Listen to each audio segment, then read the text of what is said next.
listening to Radio Sputnik. Telling the untold.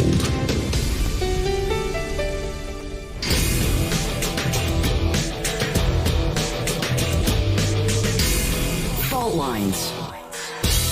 Live from across the divided states of America, it is time now for another week and another edition this morning of the most disruptive show covering news, events, politics, and more from across the disunited states of this country and the increasingly divided surface of our globe. In the independent corner, I am your political analyst, Shane Stranahan. And in the left corner, I am the indefatigable, a burning ember in the darkness, your political analyst, Jamarl Thomas. And together we are Fault Lines with Thomas and Stranahan. And just as we said last week, we were not going to be back on Monday. We are, however, back on Tuesday. Happy Memorial Day weekend, folks. I'm sure many of our listeners, if you're based in the United States, you probably have some slightly weird feelings about Memorial Day. I support our troops, and at the same time, I don't like a lot of the wars we get into, but you can do that while supporting the individual people whose lives are placed on the line for the sake of these wars. Anyway, Memorial Day weekend, happy that. Also, today's the first day of LGBTQ plus Pride Month, according to Google Calendar. And I also know this to be a fact, but Google's letting me know, which I think means you should know too. Anyway, without further ado, let's get into the headlines. First up, in COVID news, there were more than 7,000, that's right, you heard that, more than 7,428 new COVID cases reported in the United States on Sunday, with about 131 new deaths. This weekend's numbers are crazy low, and I skipped Memorial Day. Again, I was giving Sunday's numbers because Memorial Day's numbers, yesterday's numbers, are extremely low because a lot of, hospitals in different regions simply weren't reporting. It is a holiday after all. Anyway, with the numbers as they are over the past week, those numbers leave us with an average of 17,189 cases per day on average. That's a decrease of 46% from the average 2 weeks earlier. 40% of the American public has still been fully vaccinated, and 50% of the American public has still been partially vaccinated. These are almost dummy numbers, but these are the real facts as I have them. 40% and 50%, those are just nice round numbers to be able to give to you in a broadcast. Anyway, as of this morning, the coronavirus has infected, in sum total, more than 33,280,000 people across the United States, and it's killed about 594,200 people. The number of COVID deaths in India has fallen below 3,000 for the first time in a month. That's 3,000 new deaths in a day, by the way. Also seeing over 125,000 new cases in the last day. That's its lowest daily rise in new infections since early April. The number of total infections in the country currently stands at 28.2 million, while 331,895 have reportedly died from COVID in the country so far. Although I will say, over the last couple of months, India has clearly seen this second wave, and during the full swing of that wave, when the crematoria were reportedly running in Delhi like night and day, what was being reported was you don't actually know how many people are dying and getting infected by it. The numbers that the government is releasing seemed to be more significantly off in their case than they were in the cases of many other countries. So the actual deaths, actual caseload could have, like 50% higher, twice as high. We simply do not know. Anyway, the World Health Organization has begun giving Greek names to coronavirus variants so as not to stigmatize the country of origin for the given variant, which I guess makes sense, but we can come back to that. I just don't think that's going to work very well. But hey, Malaysia, maybe I'm wrong. Malaysia has begun a strict countrywide lockdown. They announced they would begin one on Sunday. This follows low vaccination rates in the country and the spread of new variants. In national news, President Biden will be in Tulsa, Oklahoma today to commemorate the lives lost a century ago in 1921 during the race riots on what is now known as Black Wall Street. In retrospect, that was one of the wealthiest black communities in the United States at the time. Reports vary, but anywhere between like 36 and 300 deaths, upwards of 30 blocks of predominantly black-owned businesses burned. And again, Biden in Tulsa commemorating those lives lost today. Also, politicians speaking there locally, calling for reparations and other things. In international news, A Danish broadcaster has published a report alleging that Denmark's intelligence agency worked with the NSA to spy on EU leaders, specifically German leaders, including Angela Merkel, but also the head of the opposition party. That is, we'll be coming back to this story. It's big, very big news in terms of EU politics, and particularly, I believe, German politics, not to mention Danish ones. But with the German elections coming up later this year, we're going to be talking with Peter Oliver later on in the hour. I want to hear how this is going to change how he thinks those elections may go, because part of the hidden contest here is, part of the hidden dimension, it's what do Germans think of the United States versus Russia? Not explicitly, okay, necessarily, which of these countries are we going to ally with, or, how are we going to relate to them? That's part of the conversation, but how much are we going to trust them? That's another part of that conversation, and this changes that. We'll be coming back to that later this hour. Israel's Prime Minister Benjamin Netanyahu is reportedly being ousted after failing to form a coalition government yet again, with Naftali Bennett of the Yamina Party changing sides to work with the Yair Lapid to form a coalition government. This would have been the fifth election in 2 years in Israel, as that country constantly undergoes fractured governmental processes. China has upped the number of births that it's allowing, now moving from 2 children to 3 children. So people across China would now be allowed to have 3 children. It would be good to speak with somebody about the details of this policy, how it started with 1 child, then was moved up to 2 children. We can come back to this, but their takes critically. I'm also curious, what structurally was China hoping to do here? There are a lot of considerations. Anyway, we should come back to that. Children in Myanmar are reportedly avoiding school despite the reimposition of in-person learning in the country. Many teachers in the country have been striking since the coup government took hold in the beginning of February. I'm sure that plays a part of the kids not going back. In Uganda, gunmen attacked and attempted to kill the former army commander of the country. They instead killed his daughter and driver in what is clearly an assassination plot. Australian softball athletes also have become the first to arrive in Japan ahead of the Olympics, the Summer Olympics, due to take place in Tokyo shortly now, next month, I believe. Anyway, those are headlines. You're listening to Fault Lines with Thomas and Stranahan. And there we are. And Jamarl, good morning. Good morning. Did you have a good weekend? I did. Yeah, how about you? Not bad. We actually went to a casino for the first time. It's like the first time out in like a year. The producer came. One of the producers came. We're going to have an outing where all of us are just going to get together for, drinks or something like that. It'd be good. I see you're wearing your shirt, which means you didn't lose it. Right.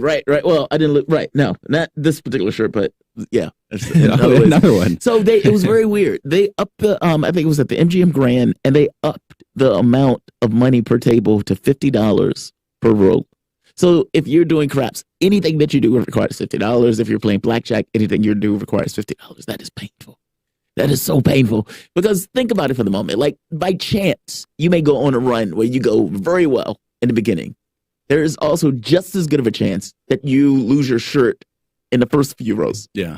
Like, that's horrible. That's a pretty steep threshold. That hurts. But you would see people throw like $2,000 on the table, and you're like, wow.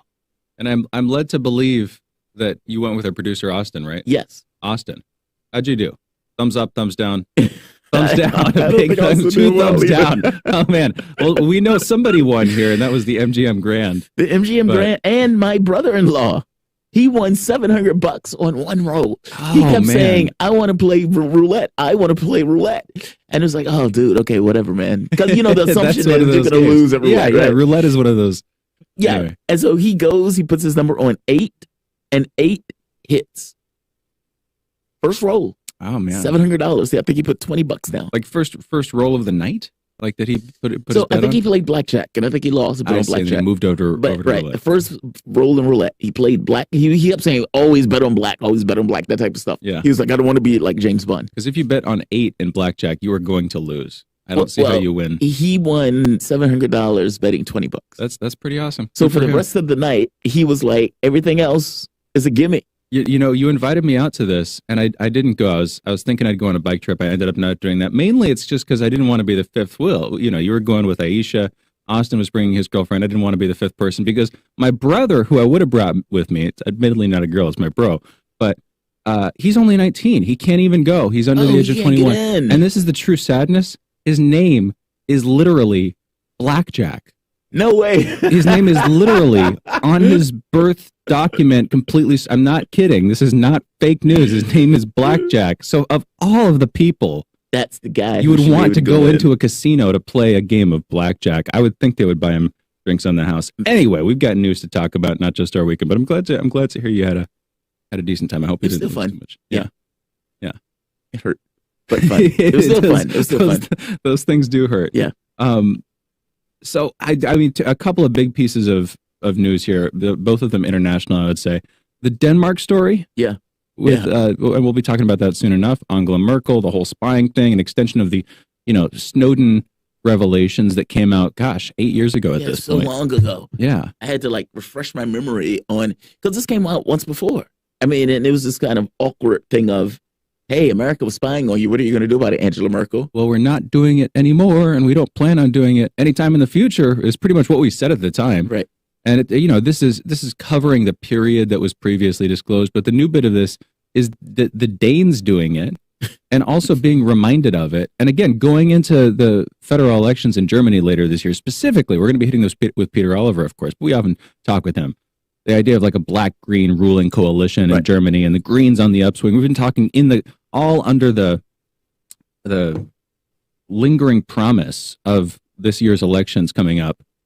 And I want to hear from him. How is this going to change those? Because you can think it's not just that there are new facts. Okay, we knew the U.S. was doing this kind of spying. Sure, the Danes are doing it. It's also just being reminded of it, and that there being a currency to this story. That it's even though it may not still be happening, we're still thinking about it. Right. And these new revelations are sort of reminding us of it. It's gonna put that idea in people's minds, and it will affect the election. I just don't know if it's going to be enough to swing it. Do we know that it's still not happening?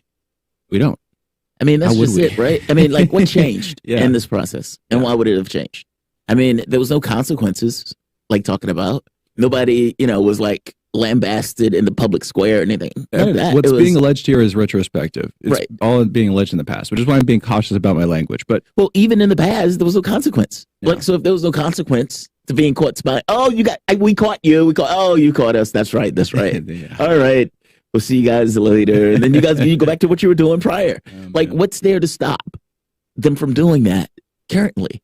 And why would we know about it? Would we know about this Black Budget Project? I don't know if you remember this report that came out. And they were talking about all of these agencies, how expansive the U.S. spy operation has gotten around the world, where people would have these jobs and it would be like false jobs. They would show up at places. They might be around the world. They might be domestically. And they would be there to perform a particular task. And these guys will be entirely invented. Sometimes it's invented personalities online. And sometimes even beyond the invented personalities online, these guys are in localities doing surveillance work. It's massively expansive. And so if you think of something like that, why would I be shocked if something like that was still taking place? I wouldn't be shocked at all. I'd be shocked if it wasn't still going on. I hear you. I mean, look, I don't know it as a flat fact. But they were spying for a reason. They wanted information.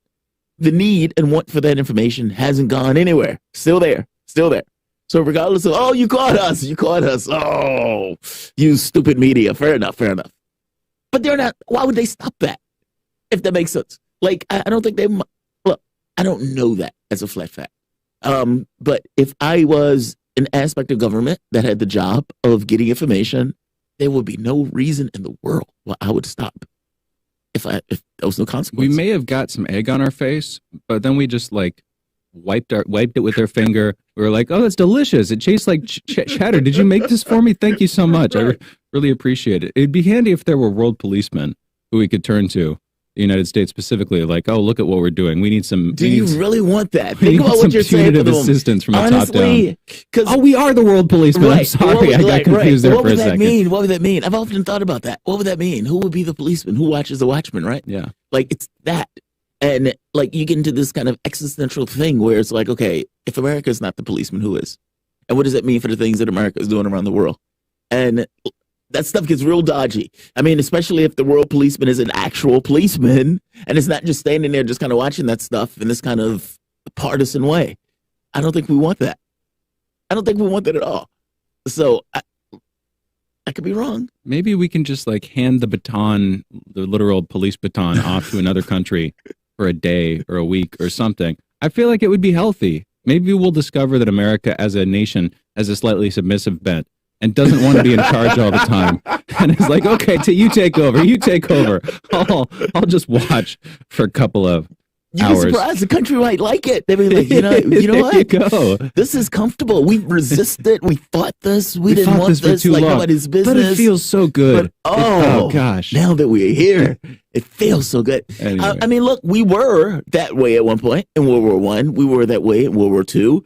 I mean, FDR, the reason that he had to kind of slow walk the whole war stuff was because America was like, hey, you better not be doing that war stuff, buddy. Like they were very clear We were about very it. cautious about that. That's the thing that it might be helpful to remember. And things were not perfect, No, to be they weren't. clear. They weren't. But we were pretty cautious of entering into foreign Very engagements cautious. and getting into wars and that whole thing. America as a nation was almost, it was pretty widely criticized by a lot of people on the left specifically for being like too hedgy about, there are valid arguments to be made here. Should have gotten involved in World War I earlier. Right. Should have gotten involved in World War II earlier. Those kinds of things that people would have been Right. saying. You're too isolationistic. What does that mean? Yeah. Why are you prioritizing your own citizens over the citizens of the rest of the world? Think about how far we've come. I know. From that. That's why when people say, "Oh, dude, it's always going to fail. It's never going to be." Which thing? Well, I mean, when people say The it's going to fail, it meaning just because it's going a particular way, that it would always go that way. Oh, and yeah, that direction will things come to an change. endpoint. Things change. Yeah. Things change. I mean, like, Which is why I'm a little bit radically optimistic. different. I'm a little bit optimistic about it, I am optimistic in the long run because I actually do things bent towards fairness. I don't think that's a reality thing, though. I think that's us thing. I think that's a fish and water stuff that human beings fight viciously against injustice. I think that we're pretty good at convincing ourselves that things have become slightly more fair Yes. over time. That's true. Well, right. It's like- You're saying no, nothing is good. No, No, buddy, things don't nothing's- actually get it doesn't better, work but that way. we accept them. We're really good at accepting circumstances. That whole adaptation idea and evolution, when you apply it to humans, it just looks like, okay, well, this is pretty okay. This state of affairs isn't as terrible as it once was. And why do you think that? Because it's working. Well, I think, look, it may all collapse. So fair enough, right? And it may come to this thing where it may be environmental collapse. It may be we do something to the genome, we do something to our food, and we all eat horrible food and we get some kind of virus later on to turn us into zombies. All of that stuff could be true, right? And there may be no solutions for it based on our own paradigm and system. But I do think under normal circumstances, human beings do try to work in directions that they think is better. And I think they get corrupted by, let's say, governmental sources of either power, economic sources of how much profit I can make, that type of stuff. But within the context of that, you have this kind of give off of like, all right, we're going to let you rape the public blind. However, you're going to make technology, you're going to make these systems. There's going to be this kind of tiny trickle down that will look like urine, that will enrich on some level. Like it's like these little offshoots of things that it's like it's hard to explain. It's like you Did you say that will look like urine? I want to come back to that. My mind is because fixated people on it. will be getting peed Is on. this Yeah. the social contract, Jamarl? Is this what This, the on social some level, contract it's a has social become? contract. Yeah, I mean, like it's this kind of giveaway on some of it's like, all right, people are going to make a ton of money. However, there's going to be this other stuff for the society. We itself. will do whatever they say, and occasionally we will get peed on. It's that.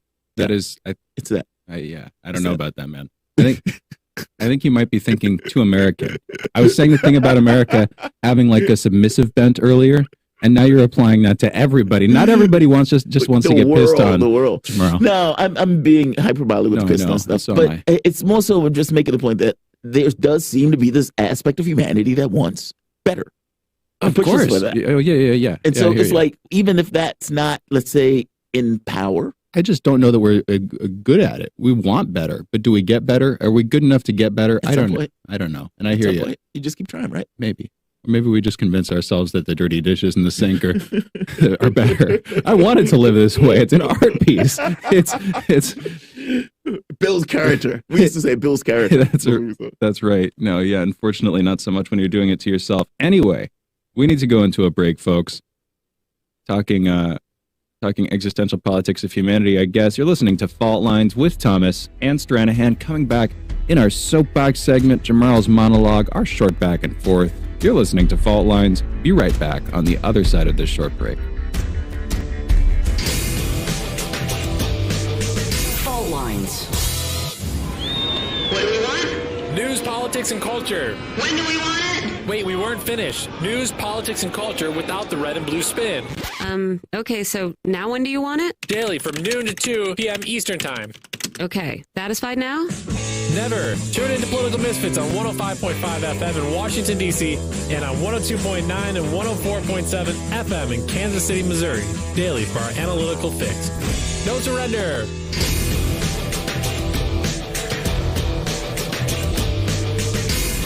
Fault Lines. Welcome back to Fault Lines on Radio Sputnik.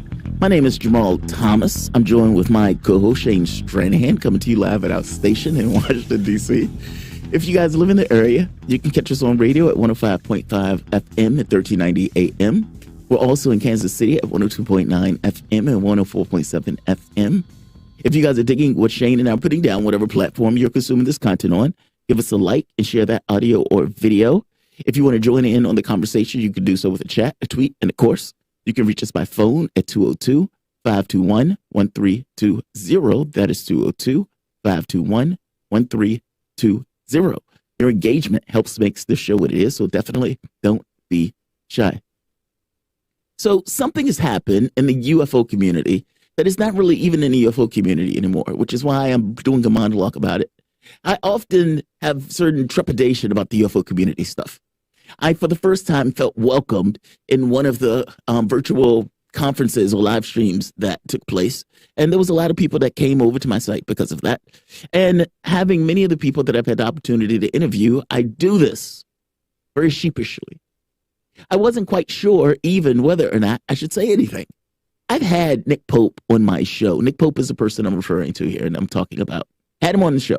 Had him on Fault Lines. And I like Nick Pope. Nick Pope is a grandfather of the UFO community. He has been there for God knows how long. And so when I say what I'm about to say, I don't do this because I love to do this per se. I asked my wife, I said, I'm going to put a knife in Nick Pope. She said, does it have to be a knife? And I said, that's a good question. And I kept thinking, okay, is it my own sandbox, my own little social thing of the world that makes me want to put a knife in Nick Pope over something like this? And that's not it. It's not that at all. It's not even that I necessarily want to have this kind of cancel culture UFO stuff. That's not even it. Nick Pope went on Fox News and said this. Let's just play the clip first. Let's play the clip. The report's going to be unclassified. It can have a classified annex. So all the real UFO expert Nick Pope, 14 UFOs swarming U.S. Navy ship off of California. What do you think about these images? Well, I don't know for sure what we're looking at, but it's nothing short of sensational and extremely concerning. Here we have U.S. military assets being swarmed by something unknown. This is automatically a defense and national security issue. I would go almost so far as to say it's an act of war. Let's stop right there. Let's stop right there. UFO project for the Let's stop right there. Let's stop right there. Nick Pope was in the Ministry of Defense for like 20 years. Nick Pope ran the UFO desk in the Ministry of Defense. So he's been one of these people that people have been bringing onto their shows as an expert on UFO issues. Nick Pope starts off saying, I don't know what I'm looking at here. All right, great. Within a few moments, it's potentially an act of war. An act of war. Think about what we're saying here. The UFO expert is basically saying that the ships or whatever that stuff is swarming, our ships, are basically an act of war, as if he knows and understands alien politics, that he gets the intention of whatever it is in those craft or controlling those craft that are around our ships. This is utterly astonishing and reprehensible in real terms. Think about what we're saying here. The perspectives of human beings right now are being set by what is taking place right now on the UFO issue. For the longest time, this issue has been considered with a giggle factor. UFOs. But that's not what we're dealing with now. Everybody and their mama has been broadcasting this in New York Times, Washington Post, CNN, Fox News. Fox News has been doing actually relatively good reporting on this particular topic. Morning Joe, CBS, 60 Minutes. All of these sources have said there's a there. Whatever you want to think it is. You could say it's black budget, whatever. There's a there. All of these sources are saying that now. And so the human beings that typically were checked out of this issue, weren't paying attention to this issue, weren't looking up to the stars with wonder, saying, are we alone in the universe? They weren't there. They are now. You have a lot of people who were checked out that are now checked in, not knowing what this is. And the last thing I want is for those individuals to hear Nick Pope screaming, potentially an act of war. He added into potentially. That's great.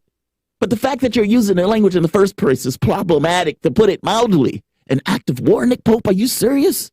Do you have a larger responsibility, humanity itself, to not have humanity step its toe into the cosmic void with this notion of pointing guns into the sky? That's my concern. That's my problem with this. That a lot of people, for the first time, are encountering this issue.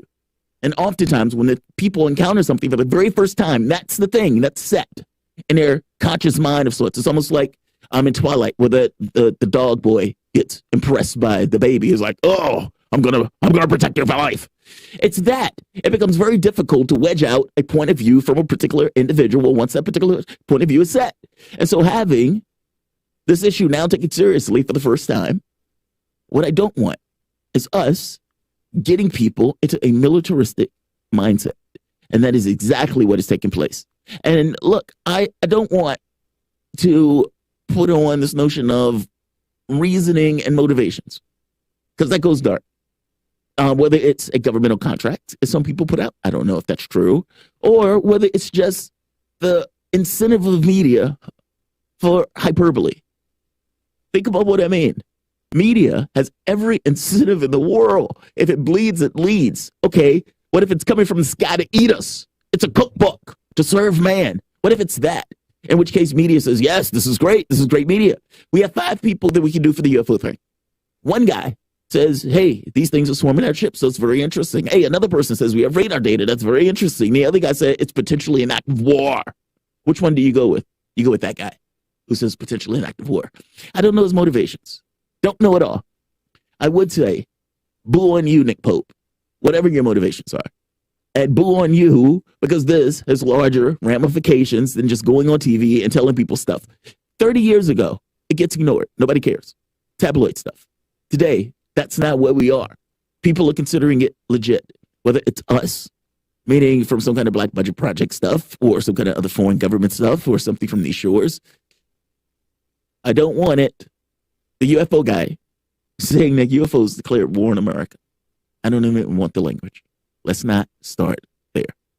Shane, this is hyperbolic, right? I'm not insane on this, right?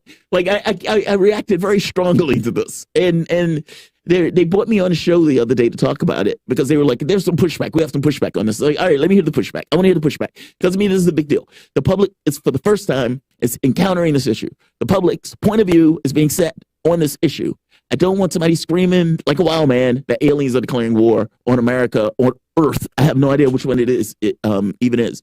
That's radically off, like over the top language. That's over the top. You should know better than that. And I don't like being the guy to say that because it feels weird telling the quote, you should know better about that. But yeah, dude, be a better person. Be a better person, Nick. Boo on you, Nick. That's where I'm at. I hear it. It makes sense that it would be coming from you. I'm trying to think of the exact right example, but like, I get the feeling I haven't been a carpenter proper, but I've built houses with carpenters before. Mm-hmm. Cool. I mean, I'm going to say cool people as if carpenters are class people about which I can say that, but it's true. Cool people. They build things. And for some reason my mind goes to, and they're always looking for 90-degree corners. Because if you find a 90-degree corner, you can build a lot of stuff off of that. You look for that corner. You look for those angles so that you can build off of them. And similarly, what are scientists looking for? Ideally, they're looking for the truth. They're playing political games, but they're also looking for the truth. Now, when they go to get funding, when a scientist goes to get funding for a project, and when a carpenter goes to build something, they're looking for certain things. And when that scientist is going to get funding for that project, What they're looking to show is that the funding will be useful to the person that's funding them. Now, it might seem like I'm going super far afield here, but when you're in a position, you sort of act out that position in certain ways. Now, Nick Pope is what? Former Ministry of Defense. Ministry of Defense? Yeah. That's exactly the point. When he goes, the way that he gets interest for something as a member of that ministry is by alleging that there is a threat there that needs to be protected against.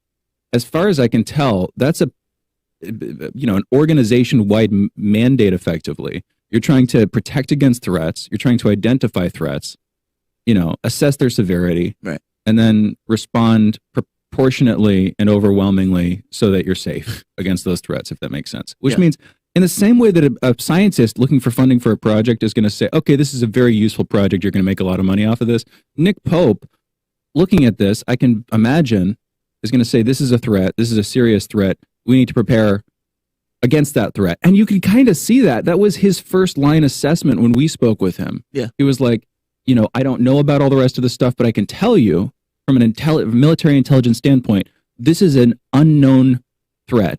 He starts off saying, I don't know what it is. He starts off saying, I don't know what it is. In a few seconds, he's like, it could be an act of war. An act of war. But, Are you serious? but that's the escalation that justifies a response, and I'm guessing that he wants a response. Shane, it puts me in mind. There's a movie Bruce Willis is in. Bruce Willis and Nick Nolte have Nicolas Cage have basically checked out. The movies that they're in are just trash at this point. They're just making a check. However, one that Bruce Willis was in was called Cosmic Sin. And he dropped a bomb that destroyed an entire solar system. Think about that. And he gets contacted, and his first response is, we got to drop the bomb. Again, like right off the bat, like within a few seconds. That's what it came across as. It's like, I don't know what's going on here, but I know it's potentially an act of war. You can tell it's a man. You can tell that's a man saying that, Jamarl. They said hello. I'm going to throw a nuke their way. We have new neighbors, honey. They gave us a cake. It's time to pull out the bazookas. It's just so unhinged. And like, what does mom and pop think? To some 60-year-old who sees Fox News, first time encountering the UFO, says, oh my God, honey, it's real. And it's like, oh my God, it might be an act of war. They're swarming our ships. They're swarming our ships. Nick Pope said it's an act of war. Like, it's that. Like, I don't want that. I don't want that. Especially if within the first few seconds, if you say, I don't know what that is, I don't want you immediately going to, that's potentially an act of war. You can't do that. You can't do that. You can start off hardcore and be like, they're swarming our ships, this is an act of war, but you can't say, I don't know what it is starting off. Okay, well, but then here's the thing. Why is Nick Pope saying that? Why isn't Lou Elizondo saying that? They're both military people. Does it just come down to a quirk of character? Because another way of looking at this, Jamarl, is you're thinking about this systemically almost. You're like, oh God, humanity. Yes, I'm thinking of this in humanity scale. When humanity finds out that aliens might exist, what is our response? The key officials who are in charge, what are their, when that's really internalized, not like in this kind of, oh, this is interesting stuff, but like, and I bring oh up my God, Lou Elizondo, because he's the point man for this stuff in the U.S., but he's also a military guy. So why do we not hear Lou Elizondo saying this, or will we soon? He does. Yes, he does. That this is a potential act of war, a declaration not of like war? that. No, he doesn't say anything crazy like that, but he is definitely in this notion of, there's something in our skies, we got to defend ourselves, et cetera, et cetera. He is definitely in that camp. Like, he would tell you, look, I work for the Department of Defense. I'm a military guy. This may get pushed to the State Department at some point, but right now it's here. Like, that's where you think. So he's just far more affable. He's far more affable. He is, but he's also, again, he's not calling it an act of war, but I get you. And that's my concern, is that what the officials who would be in charge of responding to this stuff, which would by and large be military intelligence officials, as has been revealed by all these leaks and all the people, all of the leaks, all of them are former heads of the CIA, whether you're talking about Woolsey or Ratcliffe or the director of national intelligence, former DNI, or Lou Elizondo in the Pentagon in charge of ATIP, they're all military people. So if the response, it makes me think, and we need to go into a break, but on another kind of existential discovery, say we got an extremely smart artificial intelligence. We've talked about this before. Who would be responding to it? In plenty of likelihood, not just big tech companies, but like militaries from around the world. And they will probably simply see it as a threat and want to declare war on it. I don't know if this is the best for us, but it freaks me out. It freaks me out too. We need to go into a break.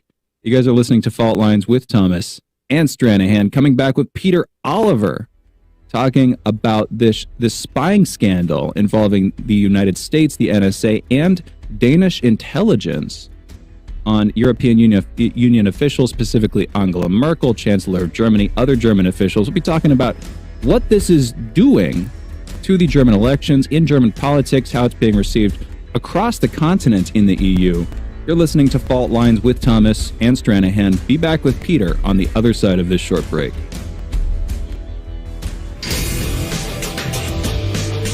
Fault lines. You're listening to Radio Sputnik. Want to know how international issues fit into local ones and how local issues fit into international ones? With the historical context to tie them together? Well, we're bringing it to you all by any means necessary.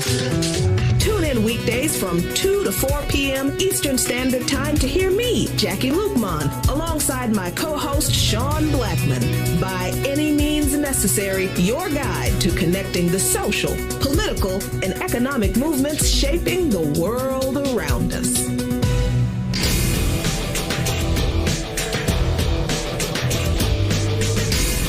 Fault lines. And we are back. You're listening to Fault Lines with Thomas and Stranahan, and we are joined by Peter Oliver. He's the EU correspondent for RT International, and he provides daily coverage of political, diplomatic, and economic news from across the European Union. And you can follow him, and you should, on Twitter at PeterG_Oliver_RT. Catch his reporting weekly on RT International. Peter Oliver, thank you for joining us. How are you doing this morning? How are we doing? I'm very well, thank you very much. You speak to me from Mallorca this time instead of my usual Berlin. I'm actually on a short vacation. It was supposed to be sun, sea, and some spy novels before this story broke on late Sunday evening into the early hours of Monday, and now we've got an actual proper spy scandal for me to be looking at in between having a bit of vacation. That's what I hope you're having a wonderful vacation. But yeah, this is it is a real life spy novel that has suddenly popped back up into the public's attention. Peter, I want to get into the politics of this. I want to get into how it's being received, but can you just lay out the facts as they've been released from this new report from the Danish outlet, the broadcaster that published this stuff, DR, I believe it is. What are the facts in this case? Right. Well, this is all it's no news, no new anything that the United States was spying on its EU allies. We've known about that since 2013. What has come out here, though, is following an investigation by the Danish public broadcasters and newspapers here in Germany, as well as in France, in Norway, and Sweden as well. What they've uncovered is the fulcrum of that NSA spying operation, looking into senior figures in Germany, in France, in Norway, and in Sweden, was Denmark. And a lot of that is down to, the geographical location of Denmark, because it's slap bang there in the middle of Northern Europe. It has landing stations for subsea internet cables between a number of countries, particularly Germany and Sweden. What we know from a source within the Danish Secret Service, the Danish spy agency, the FE, is that they were able to access telephone communications, any messages written on any chat services, so that's your WhatsApp, your Telegram, and all text messages as well. So imagine if you can listen into all phone calls, read all text messages of the people who we know by name who were involved in this are the German Chancellor, Angela Merkel, the now German President, but that's a quite ceremonial role, what Frank-Walter Steinmeier currently has, but he was previously the Foreign Minister of Germany. Also tapped into and listened into was Peer Steinbrück, who was the Chancellor candidate back in 2013. He's since left politics, and he's had rather a lot to say about this, rather a lot more than, of course, anybody like Angela Merkel so far. What we, if you listen into these people's text messages and phone calls, you get a lot of information. I think if this wasn't involving the United States, the NSA, and European ally like Denmark, if this was involving, say, another country, just pluck one out of the air, say Russia, for example, we'd be really talking about what compromat. Far We'd different be reaction. talking about what compromat, what type of leverage would the spy agencies that gather this information have over, let's say, the German Chancellor, the German Foreign Minister, or senior officials in Sweden, I have to be Norway, honest. and France. If a country is not doing this, they're not doing their job. And that sounds No, brutal. not at all. That sounds very brutal. You don't get caught. Right. Providing you don't get caught. You got to be good at it. You got to be good at doing bad things. And so, my wife and I were playing Civilization, and I stole Frederick Douglass, and she flipped out. Yeah. How dare you do that? And I'm like, I did my job. It is in my interest. It's my rational interest to do it. You're going to forgive me, but Frederick Douglass is going to be still with me forever. I mean, what did Denmark, or what did the Danish Secret Service get out of this? That's the interesting part to me. Meaning, why do it in the first place? This is one of the big questions. There's a lot of big questions here. Some of them get directed across the Atlantic to where you guys are and towards Joe Biden and the administration currently in the White House and previous administrations. But a lot of questions going towards Denmark because they've stabbed their mates in the back here. And there'll be a lot of questions floating around, not just the current Danish Prime Minister, Mette Frederiksen, but also predecessors, particularly, his name escapes me right now. I'll come back to you in just a second with what the former Danish Prime Minister's name was. But anyway, of what was going on there, because Denmark's realised that they messed up here, that something was going on. From the information that's come out, from somebody who was, as we understand, a well-placed source within the Danish Secret Service, we know that they found out at the latest in 2015 that this had been going on, we believe, between 2012 and 2015-ish. When they found out, they also uncovered, of course, that, they also uncovered that Danish ministries in the Danish government had also been spied on by Danish Secret Service at the behest of the NSA. So you're looking at the Danish Foreign Ministry, the Danish Finance Ministry, and a major Danish arms manufacturer. It all had their communications listened to. So, but this sounds like this would be playing domestically. Peter, I'm sorry, I cut into what point is the reason they realize they've messed up, and we can gather that they've realized they've messed up, because last year during the pandemic, everybody in a senior position within the Danish Secret Service got retired. Really? They were all stood down. So that generally says, go on, take your pension and go.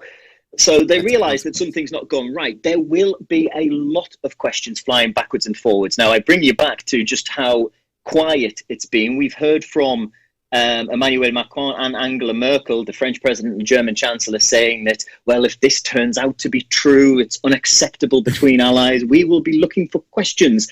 Pierre Steinbrück, he is out of politics. He was absolutely decimated by Angela Merkel in the 2013 election. It was a scandal-ridden time. I think the only thing I remembered Pierre Steinbrück from was the fact that he was my first general election I covered in Germany back in 2013. It was the word der stinking finger, which was, I believe you call flipping the bird in America. It's what he became famous for during that election campaign. But he was voted out of politics in 2016. So he's been talking. He's described this as, it is grotesque that friendly intelligence services are indeed intercepting and spying on top representatives of other countries. He's called it a huge scandal. And, it is a huge scandal. He's maybe saying that simply because he's not that big of a name in politics, and therefore there's not that much hanging on specifically what he says, and so he feels, I'm guessing he feels he's a bit more at liberty. He can speak about this. Angela Merkel, exactly. She doesn't want to muddy the waters for whoever comes in from the CDU. And I'm curious to hear your take on this. My guess is that on a high level, they're sort of like, well, this is not good. Denmark, figure this out. Do some internal investigation. We'll talk again in a little bit. We're pissed right now, but at the same time, what enters into this whole conversation is the United States. This story is focused on what Denmark did, right? But underneath it all, very obviously, is what the United States did, because of course it seems like it was the U.S. in the directive role, sort of suborning surveillance, using the Danish intelligence service to get done what they want done. And I want to talk about how the German public might respond to this, but just for a minute more on the sort of internal Danish politics on this. The fact that they did that clearing of house that you mentioned before this story broke indicates that they knew something was afoot. That's my assumption at the very least. And I'm guessing there's a bit of hubbub, and there's certainly probably a feeling right now among the Danish public. Okay, the United States certainly, but our own intelligence service is spying on the other branches of our government.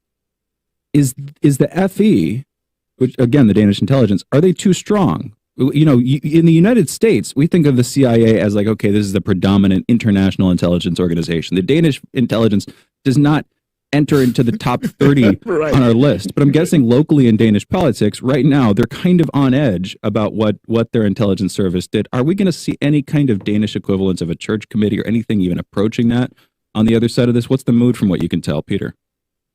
Almost certainly not.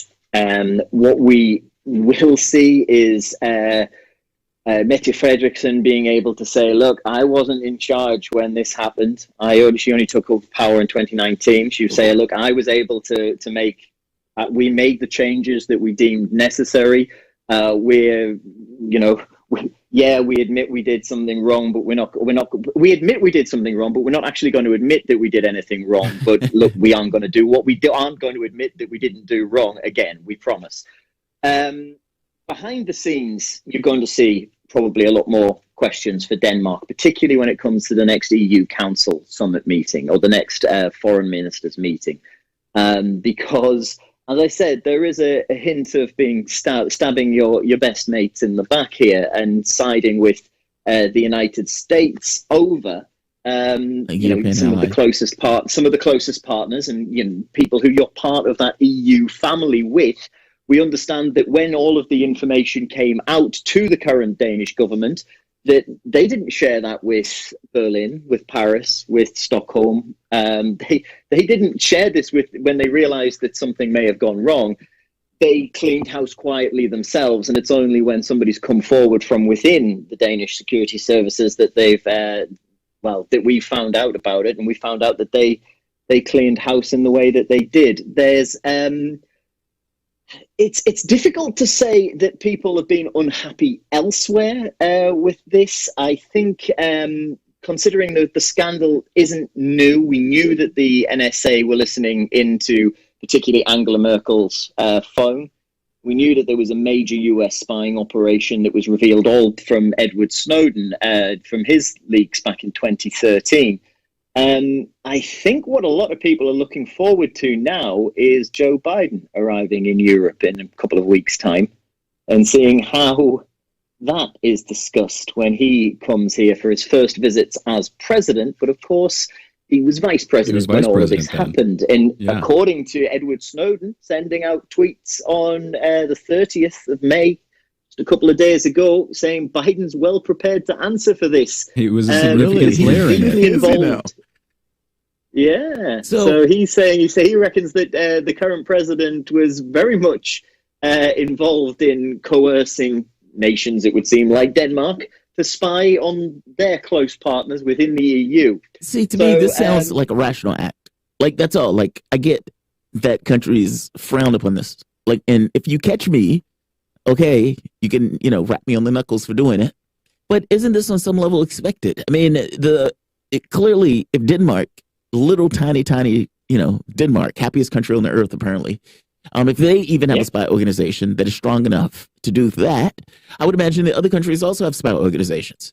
I mean, so this is something that takes place among nations. Certainly it has to take place among European nations.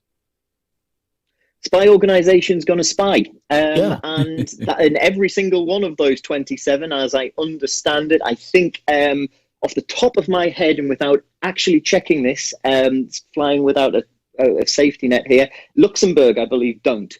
But I understand, everybody else does have some form of spy agency. But I guess my point is they don't want a high horse. At the top, you don't get caught. Right, You're not supposed to spy on your nearest neighbours. Right and there. It's, look, I agree with you, Jamarl. I mean, I cheat at Monopoly. I'm sorry, if you play me at Monopoly, I'm going to steal money from the bank.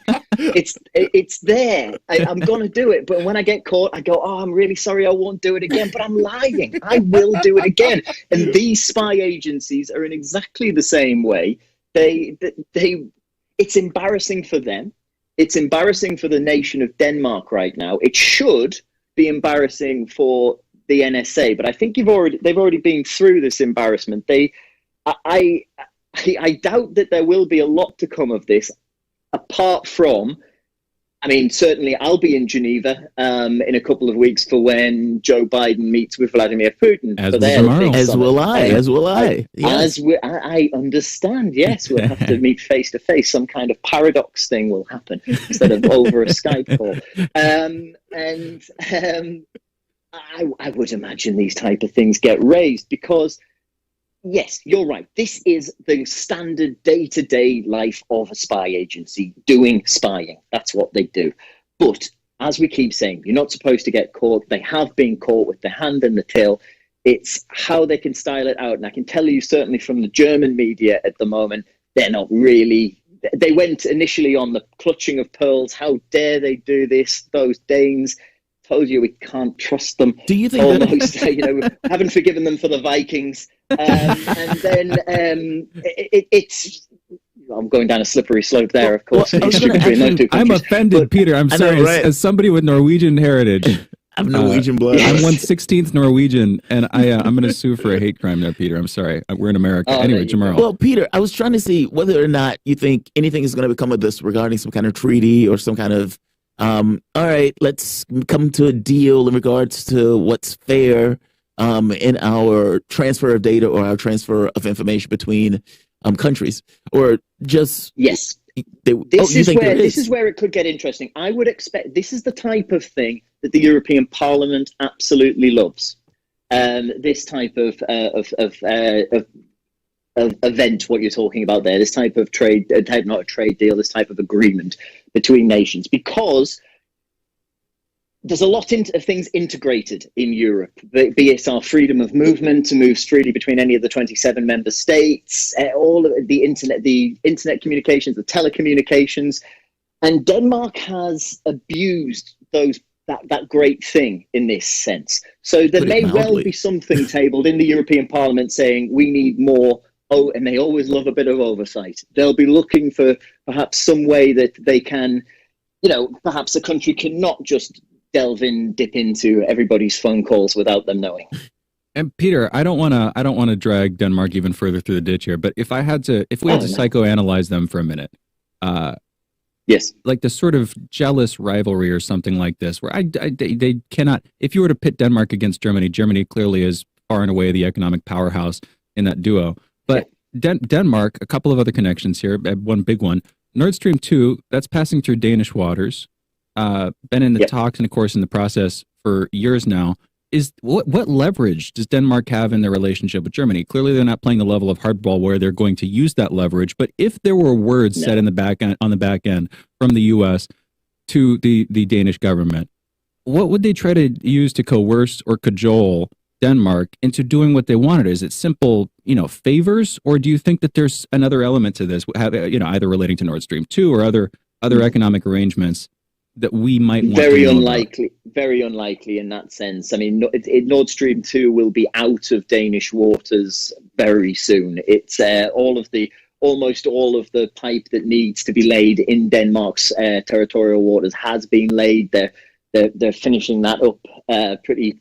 I think by the end of the summer, no, even sooner than that. Actually, in fact, it's supposed to be finished in Denmark's waters because they're making preparations already for the final part. I mean, these are two countries that have a very close relationship, Germany and Denmark. I mean, probably if you're in Schleswig-Holstein up on the Danish border, there's some farming disputes that are Schleswig-Holstein. There's some farming disputes that are ongoing, but I really the farming disputes on the border there. Those do not seem like those would be top of the headlines or the cause for this kind of break. And again, I don't want to play this up too much. This is like Jamarl was saying, and like you confirmed, this is in some sense par for the course. This is what you do on a daily basis if you're in a spy agency. But diplomatically, I'm guessing it's not. Yeah, people don't like it. It's definitely egg on somebody's face here. But looking forward to the election, we're talking right now in terms of the news cycle. Whether it is a distrust of Denmark, which admittedly would be far far away from many people's concerns, I'm sure, going into to vote. Or more likely, distrust of the United States, being reminded of this right now in this sort of weird half alliance with the U.S. that Germany has, and then this, trying to maintain some independence so they can carry on cordial relations, whatever they can with them, with Russia. Do you think this is going to play into the election cycle at all later this year, or is this too early? Is it going to, blow away by then, Peter? Potentially, but yes, it may well be too early, because I can tell you that in terms of the German elections, the big news today isn't about Denmark, and it isn't about spying. The big news is whether Annalena Baerbock, the Green Party candidate, is being elitist in her plans to add 16 euro cents to a litre of gasoline. With the left party saying that, yeah, that's all well and good for the likes of people that vote for the Greens in Baden-Württemberg or the rich southwest of the country, but it would price poorer people, particularly in the former east of Germany, out of the ability in some cases to own a motor vehicle without there being a viable replacement already. So that's actually what's dominating the election speak at the moment. This will play. It will pop up every now and again. I'd expect when there's more and more debates, there'll be we heard from Annalena Baerbock giving an interview to The Atlantic, in which, it was to The Atlantic Council, in which she basically said, we're in lockstep with Joe Biden. We agree with everything he says. When it comes to a debate, if you're up against Frau Baerbock, you're probably going to say, really? Everything? Everything? You mean including the tapping the phones and the reading the text messages? I think it'll pop up, but it won't be a major issue. I'm curious about the UK for a moment and Cummings, the testimony. So am I. I'm curious about the UK. It's why I live in Europe. Right. Fair enough. But from the standpoint of like COVID and those type of things, how are those things playing currently in the EU? I mean, has let's say, for example, the vaccinations, have those gotten any better in Germany? Oh, yeah, massively. Oh, so they have... Hugely. The vaccination program has moved along a great pace in Germany. It's, there's one of the reasons I'm speaking to you from Spain right now is because the testing, the tracing, the vaccinations, they got it together in the end after it almost looking pretty much catastrophic for a little while. When it comes to the reaction I get when I'm walking my little dog around my neighborhood and my neighbors like to come and say it to me and go, really, what's going on with the UK? And what's going on with the Dominic Cummings things? The way I could put it is we basically heard from the Emperor's tailor saying that between him and the Emperor, they came up with the idea of pretending he was wearing any clothes. And due to the fact that the British people cannot admit ever that they got anything wrong, they decided to add 6 points to his popularity, even though the Emperor is still currently stood there with his, and I'm trying to think of a word I can say in American that isn't going to be too bad at this early time in the morning, but I think you can imagine what I'm talking about, swinging in the wind.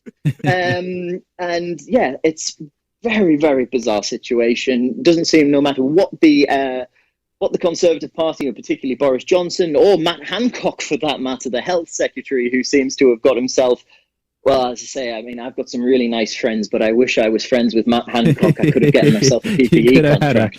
Exactly. You could have had your own tailor and your own thing swinging in the wind, and nobody would have paid it any mind. I mean, even the guy who ran his local pub got a multi-million pound PPE contract. Exactly. So, and we spoke about that with you specifically. No matter what all of the problems come, the scandals that come, they don't seem to be the scandal that's going to topple them. And I think partly that's due to the fact that Keir Starmer, the leader of the Labour Party, who should be Her Majesty's opposition, hasn't grabbed the hearts and minds of many. And the Labour Party has started to do what the Labour Party does best, which is turn inwards and try and eat itself between the left and right of the party. Yeah, Peter, we got to close it. Thank you so much for taking the time. I would ask, but we don't have time. I hope you have a wonderful time in Majorca. I was going to ask how that was, but we got to close it up. Peter Oliver, the EU correspondent for RT International. daily coverage of political, diplomatic, and economic news. You're listening to Fault Lines with Thomas and Stranahan. We will be back in a moment with headlines and another 2 hours of this morning show. Be right back.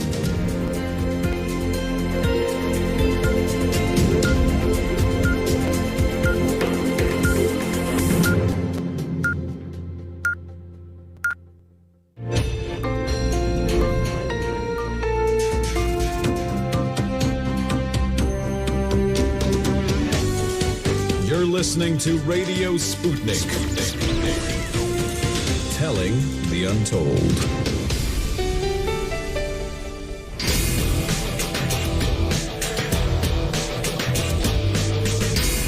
Fault Lines.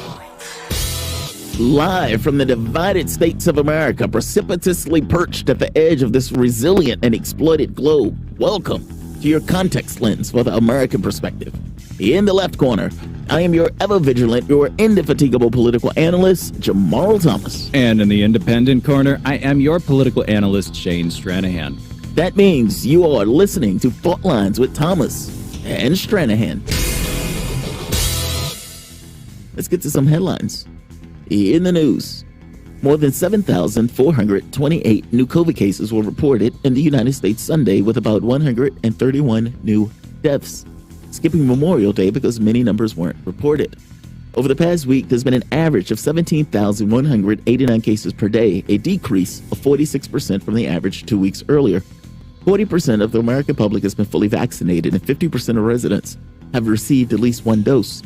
As of this morning, the coronavirus has infected more than 33,280,925 people across the United States and has killed 594,201 people, human beings.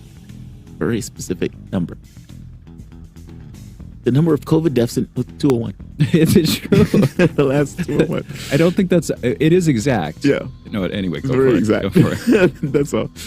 The number of COVID deaths in India has fallen below 3,000 for the first time in a month. Also seeing over 125,000 new cases in the last day, its lowest daily rise in infections since early April. The number of total infections in the country currently stands at 28.2 million, while 331,895 have died from COVID in the country so far.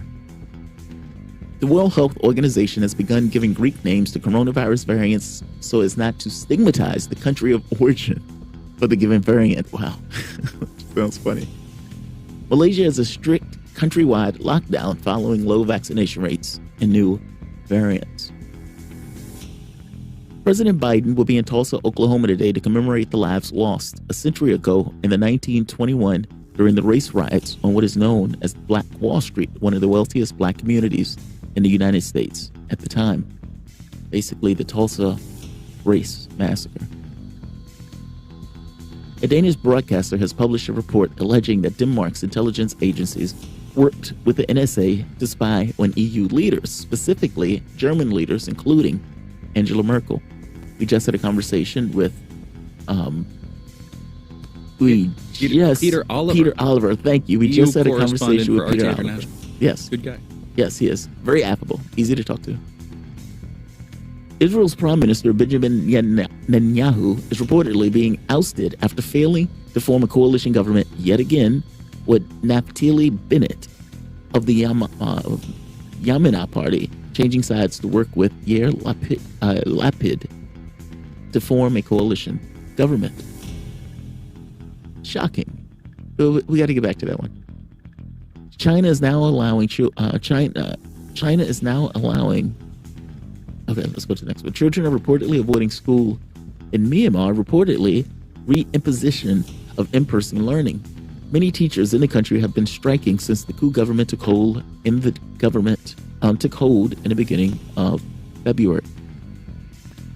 Gunmen attacked and attempted to kill a former army commander of Uganda, instead killing the daughter and the driver. Australia's softball athlete become the first to arrive at Japan ahead of the Olympics. Those are your headlines. You are listening to Fault Lines with Thomas and Stranahan.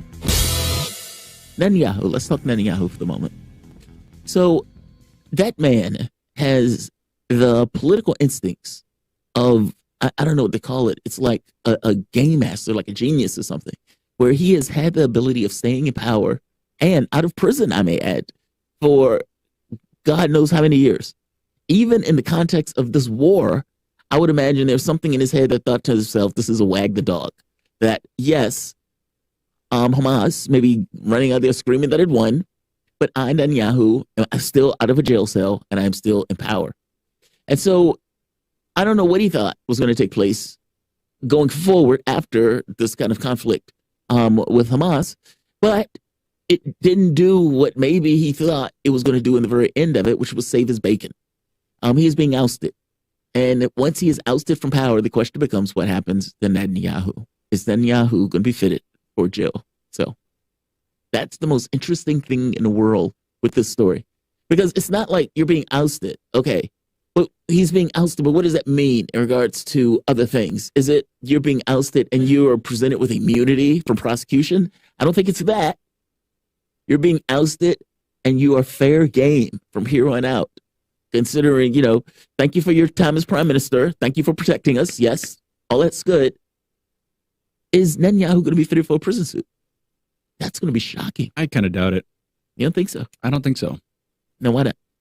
I think because he's the longest running Israeli prime minister, he's still pretty popular. And just because he's presided over a fractured government doesn't mean that all of that is going to be blamed on him or that he's going to become the scapegoat for it or something like that. I think that's what you'd have to have for that. I'm not talking about the scapegoat. I'm talking about like criminal prosecution. I hear you, but I don't think the public will. Israeli courts. I don't think they will let that happen, frankly. Well, that's the question. Are Israeli courts political instruments or are Israeli courts judicial instruments? I don't doubt that Israeli courts are political instruments, but I don't think that the politicians presiding over the imprisonment of Benjamin Netanyahu would do particularly well if they were to allow that imprisonment to go forward. In other words, I don't doubt they're political instruments, but they'll probably use it to exculpate him, not to inculpate him. They'll probably use the courts to get Netanyahu out of that position. One, because they don't want to be thrust into that kind of limelight and face that kind of prosecution themselves.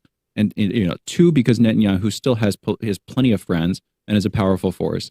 And three, because it would be unpopular. That's why I doubt that. But maybe I'm wrong. But this is a judicial thing. This is like saying, hey, it's bad for Democrats to prosecute Trump. Yeah, but the judicial system is a little bit different in regards to the way it operates. Good, bad, politically unwise is what I'd say. Right. Good, bad is aside. Right. But it's judicial. Like, that's what I'm getting at. Like, how does a political leader stop Netanyahu from being prosecuted if it's a judicial process? Meaning if a judge had to preside over it, how does a political leader invade that process to stop it? That's my catch. Through all of the back-end Byzantine conduits of the political system of Israel, I don't know specifically, but I'm not Benjamin Netanyahu. I'm not the kind of person who could get this kind of thing stopped. And the assumption is whether he could, one of his friends could, very likely, or some powerful enough cabal of his friends. And I'm not even, who knows? He might be completely innocent. Yeah, that's the thing. We're kind of assuming that he's guilty. Yeah, I'm assuming he's guilty. I am. I'll take that. I'm assuming he's guilty. Fair enough. Totally fair enough. I am totally assuming he's guilty. He's been in the political space for so long. I kind of am too. But I'm just saying, we are assuming he's guilty, and you always want to keep a shred of uncertainty in these kinds of things at the very least.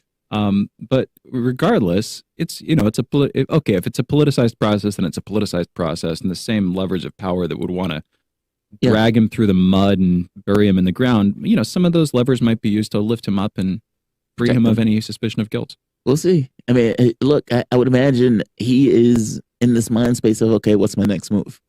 Like, but look, he has had this capability of staying in power and out of a jail more than anybody else that I've seen politically. So who knows? We may be doing a story in a month where it's like, Netanyahu regains power. So-and-so drops out of the government or something, or so-and-so ends up mysteriously suffering from some kind of weird heart attack or something like that. Netanyahu back on the marquee. Who knows? We'll see. This other story on Biden and the Tulsa race massacre stuff. Biden says, quote, I call on American people to recommit to the work of rooting out systemic racism across the country, the president said. All right. Yes. Not many people, the majority of people in this country would agree with that statement. Yes, there shouldn't be systemic racism. Yes, agree. But this is not magic. Like, this is not a magical process. And nor do I have the power. I don't even think the U.S. government has the power to root out systemic racism like that he's talking about. Like if I go to the doctor's office and I say, Doc, I'm in pain, is the doc going to give me the pain meds, or is the doc going to be critical and assume that I am scheming for those pain meds? Well, it depends. Odds on end, if you're African American, you have a higher percentage of that doc thinking that you're scheming to get those meds. I don't know how to fix that, right? Like I don't have any power to fix that. The government, how does the government fix that? What do? Hit the doctor on the knuckles when the doctor's not giving you the pain meds? How do you know that the doctor's not giving you pain meds out of versus because you don't necessarily know what's taking place in the other room and all this stuff. So I don't know how to do that. What I do know how to do is, from the standpoint of the government, poverty. That's what you can do. Meaning it's not magic. It's not Joe Biden just coming out saying, hey, this is something that we should do as Americans. Thank you. And he goes with his business. Oh, that's easy. That's so easy. The hard part of this is, okay, how do we level out this notion of inequality in the various communities? African American, I love this thing. On average, African Americans have, what is this? What murders per 100,000 dramatically higher. You have life expectancy dramatically lower, or not dramatically lower, but lower. You have infant mortality rates dramatically higher. You have all of those things that are built into the process, right? And then you even have this notion of income, where the average African American family has near 1/10 the wealth of an average white family. The issue is class. And, Biden can make all of these speeches in oral. The issue is class. And that is not something that is magical. That is something that is terrestrial, down to earth, fully within the capability of the president to do something about. He is, after all, Joe Biden, King of Blacks. That's what he was christened by Clyburn. So I always get annoyed when I hear stuff like that, because it's like you're president of the United States and you're making comments of things that you are well within your power, but you're talking about them as if they're magical elements. They're not magical. Very terrestrial. And there are things that you can do about it, Mr. President. What are your thoughts? I think that class is more on point than racism, but neither of them are perfect. And I would say that even class isn't representative. But it's almost just like different ways of measuring things. Yeah. Okay, so what category are you going to use? Are you going to use racial demographics? Or are you going to use, for some reason the specific word escapes me, but basically the economic hierarchy, the proportion of where wealth is allocated in a country, the sort of Pareto distribution, where a small number of people have an outsized hold on that wealth, and then a larger number has a bit of it, and then a very, very much larger number has a much smaller portion of it. That kind of Pareto distribution. A power law is another word for it. Anyway, those are just different categorization schemes. What you want, if you want to solve the problem of inequality, which is arguably, when it gets too extreme, a problem, to be clear, and also the problem specifically of class. Yeah. Well, then I think what you need is to increase the rate of wealth, the rate at which poorer people acquire wealth, ideally at a higher rate than you do with the people who already have a lot of it. I think the problem is that the pie has stopped shrinking. Yeah. The pie has stopped growing. The pie has started shrinking. And so you have people who already are in positions of power using their power to acquire more, and people who are not currently in positions of power losing power because it's a zero or even a negative sum game, or at least it's not as positive sum as it could be. If you make the game more positive sum, if you have rates of productivity increasing, the expectation they're going to keep increasing. I'm looking at this like an economics person. But basically, if you have a society that's growing faster, then the elites have less incentive to grab and less ability to grab onto every ounce of new profit that's coming into that system and claim it. It's very simple. You want the system to grow more quickly, as far as I can tell.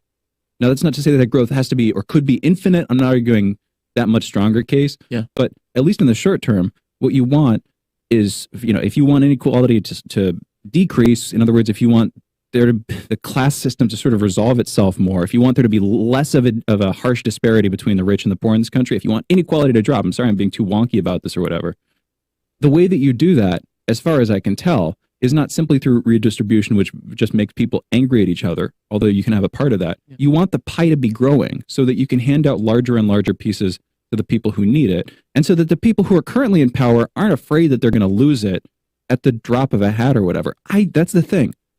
If suddenly in our society there were 100 times as much wealth, and like 80 to 90% of that wealth went to the bulk of the population, and 10% of it went to like 5% of the population or 1% of the population, even if the vast majority of people are benefiting from it, and if inequality is going down, I don't care that there's an upper class. What I want is hope for upward mobility. And what I think what most people want is the idea, some assurance that their lives are going to get better. They don't need to live in a completely classless society, which is, I think, where a lot of people take that argument. And maybe a classless society would be a better society than a class society. That's an interesting conversation to have, and I'd be willing to get into it. But if you put the short-term goal as a more equal class, classified society, that seems desirable and doable, and it seems like that's far from the discussion that the government is having right now, far from the mind of Biden. It is far from the mind of Biden, yes. So here's the thing. I mean, it's not a car rolling down the cliff without anybody at the wheel. There are people at the wheel. And there are people at the wheel that consider themselves, all right, how can we make this situation for us better? And in that, just by definition of the way our society is arranged, better for one, maybe worse for somebody else. Even if the pie was growing, they were still taking a dramatic percentage of the pie. Like there is, it seems to be an inexhaustible yearning or inexhaustible hunger, vampiric in nature, to basically take whatever they can take. So I don't necessarily know if expanding without some level of, I don't know. I think the thing is, you have certain people in a society. I mean, for God's sake, when we're talking about a wealth distribution where an African-American family on average has 1/10 the wealth of a white family, that is extraordinary. And that's going beyond this notion of just, okay, people need to get more. Because the problem was, you had people who, even when the pie was expanding, getting less of the expanding pie by virtue of racial stuff, if that makes sense. So I don't know if that's it per se.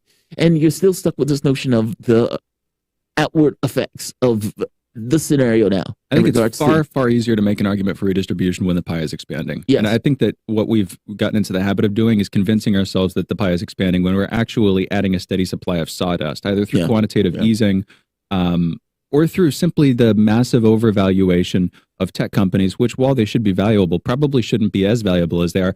And, they're so valuable. Real industry. They just served as vehicles for investors to park their money, where they were pretty sure they were going to get decent returns. And, where they hope to get higher returns than the stock marketplace. And there should be, and in some sense there totally is a reality to the stock market, but of course we all know on another level there isn't. I would argue that it's just a lot of money is getting thrown at this stuff in order to give us all the sense that the pie is growing, because the nature of our monetary system is dependent on the pie continuing to grow at a steady rate. But the reality is that it's actually arguably shrunk, at least on a per capita basis. It's certainly not growing on a per capita basis. That's my argument specifically. And then the redistribution gets a lot easier once you have more actual resources going around. Redistribution is hard. As you said, hard? It's hard, yeah. So I'm not making the argument of redistribution per se. I am making the argument that something needs to be done on that front. I'm not against that, of course. I just think it's politically difficult to pull off. But there are things that you can do that hits everybody. And in the context of hitting everybody, you can't necessarily make the argument that one group is being held up. Because the problem is, the moment that somebody says, all right, I would give, let's say, a college pushback or money for college loans to everybody that is making $100,000 a year and less. Well, what about the guy who's making $110,000? And what does that guy think about that program? And what is that, because does $10,000, so let's say $1,000, does that really make a distinction between the two groups? Sometimes many of these programs, you need to just say, look, if you are part of school, you're going to get the kickback for the school. In which case, the people who are at the lower end of the economic scale have a better, it's more of thank you for that lower end of the economic scale, even though that is not necessarily considered reparations. If you want to call it reparations to the entirety of the country, fair enough. Now you're getting me started on school, man. Yeah. Do we even want to get into school? But it doesn't have to be school. It could be medicine or medical, like medical bills and those type of things. But I'm making the point that those things have dramatic impact to the people at the lower end of the economic scale, and that is not reparations. That's all. That's my point. It's doing things that tries to level it out. That doesn't necessarily have to be overtly dramatic. Maybe Medicare for all, I suppose, is, but it doesn't have to be overtly dramatic. But you can have systemic, significant effects. And look, Joe Biden making this talk about, hey, let's root out racism. That's great, buddy. I'm talking about environmental stuff. Deal with the environmental stuff. Yeah, I think we're both talking about different kinds of environmental stuff, and they overlap. I mean, the simple version of my case here would be, if wages had been rising over the last 50 years instead of stagnating, would we have more or less racism in our society? I would argue we would have quite a bit less. That's the very simple, just as a simple image. And then simultaneously, if you had a well-functioning medical system, healthcare system, whether that's universal healthcare or like robots playing doctor or whatever, same thing with education, same thing with all these other sectors of our society, would you have more or less racism? I would argue less. And if both of those things converge, you might even have a society that's like way closer to not being at all racist. If you had wages going up and functioning public services all up the wazoo, then you'd probably be a good social structure too. You'd probably have that in the society you lived in. Anyway, we need to go into a break. You guys are listening to Fault Lines with Thomas and Stranahan. We're coming back with our next guest, Albert Guillory, on the other side of this short break. Be right back.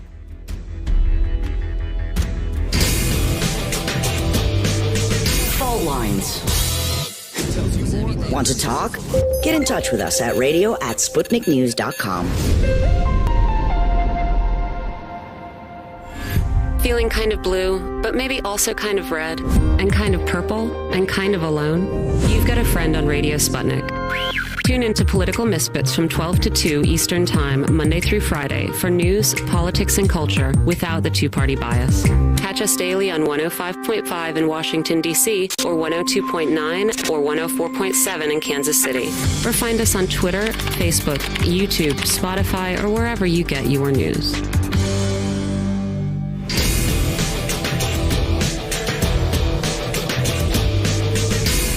Fault Lines. Welcome back to Fault Lines on Radio Sputnik. My name is Jamarl Thomas. I'm joined with my co-host Shane Stranahan, coming to you live out of our station in Washington, D.C. If you guys live in the area, you can catch us on radio at 105.5 FM at 1390 AM. We're also in Kansas City at 102.9 FM and 104.7 FM.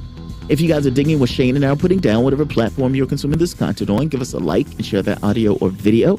If you want to join in on the conversation, you can do so with a chat, a tweet, and of course, you can reach us by phone at 202-521-1320. That is 202-521-1320.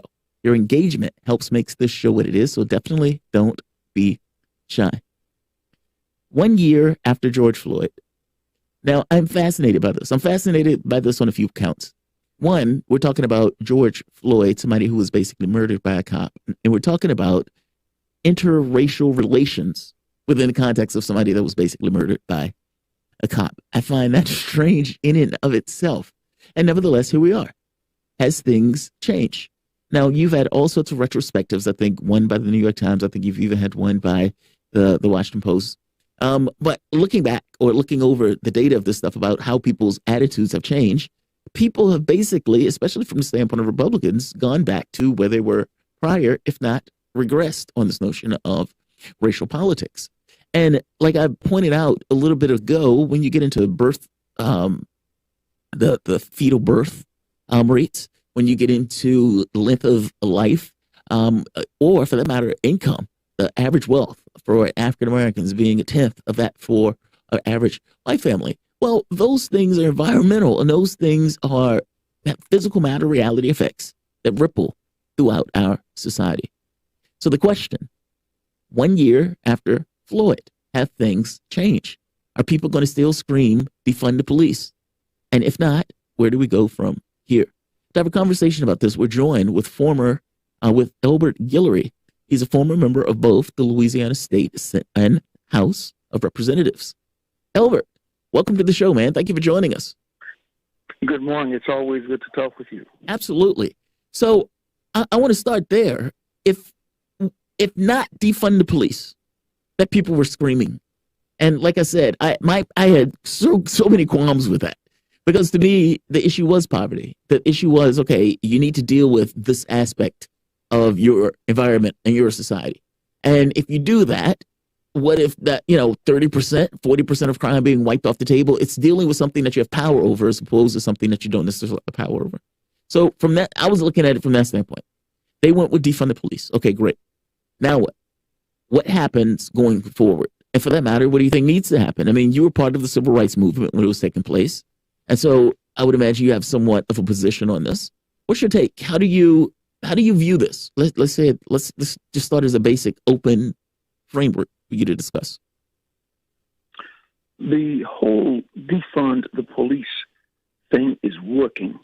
It is working just as a thoughtful person would expect.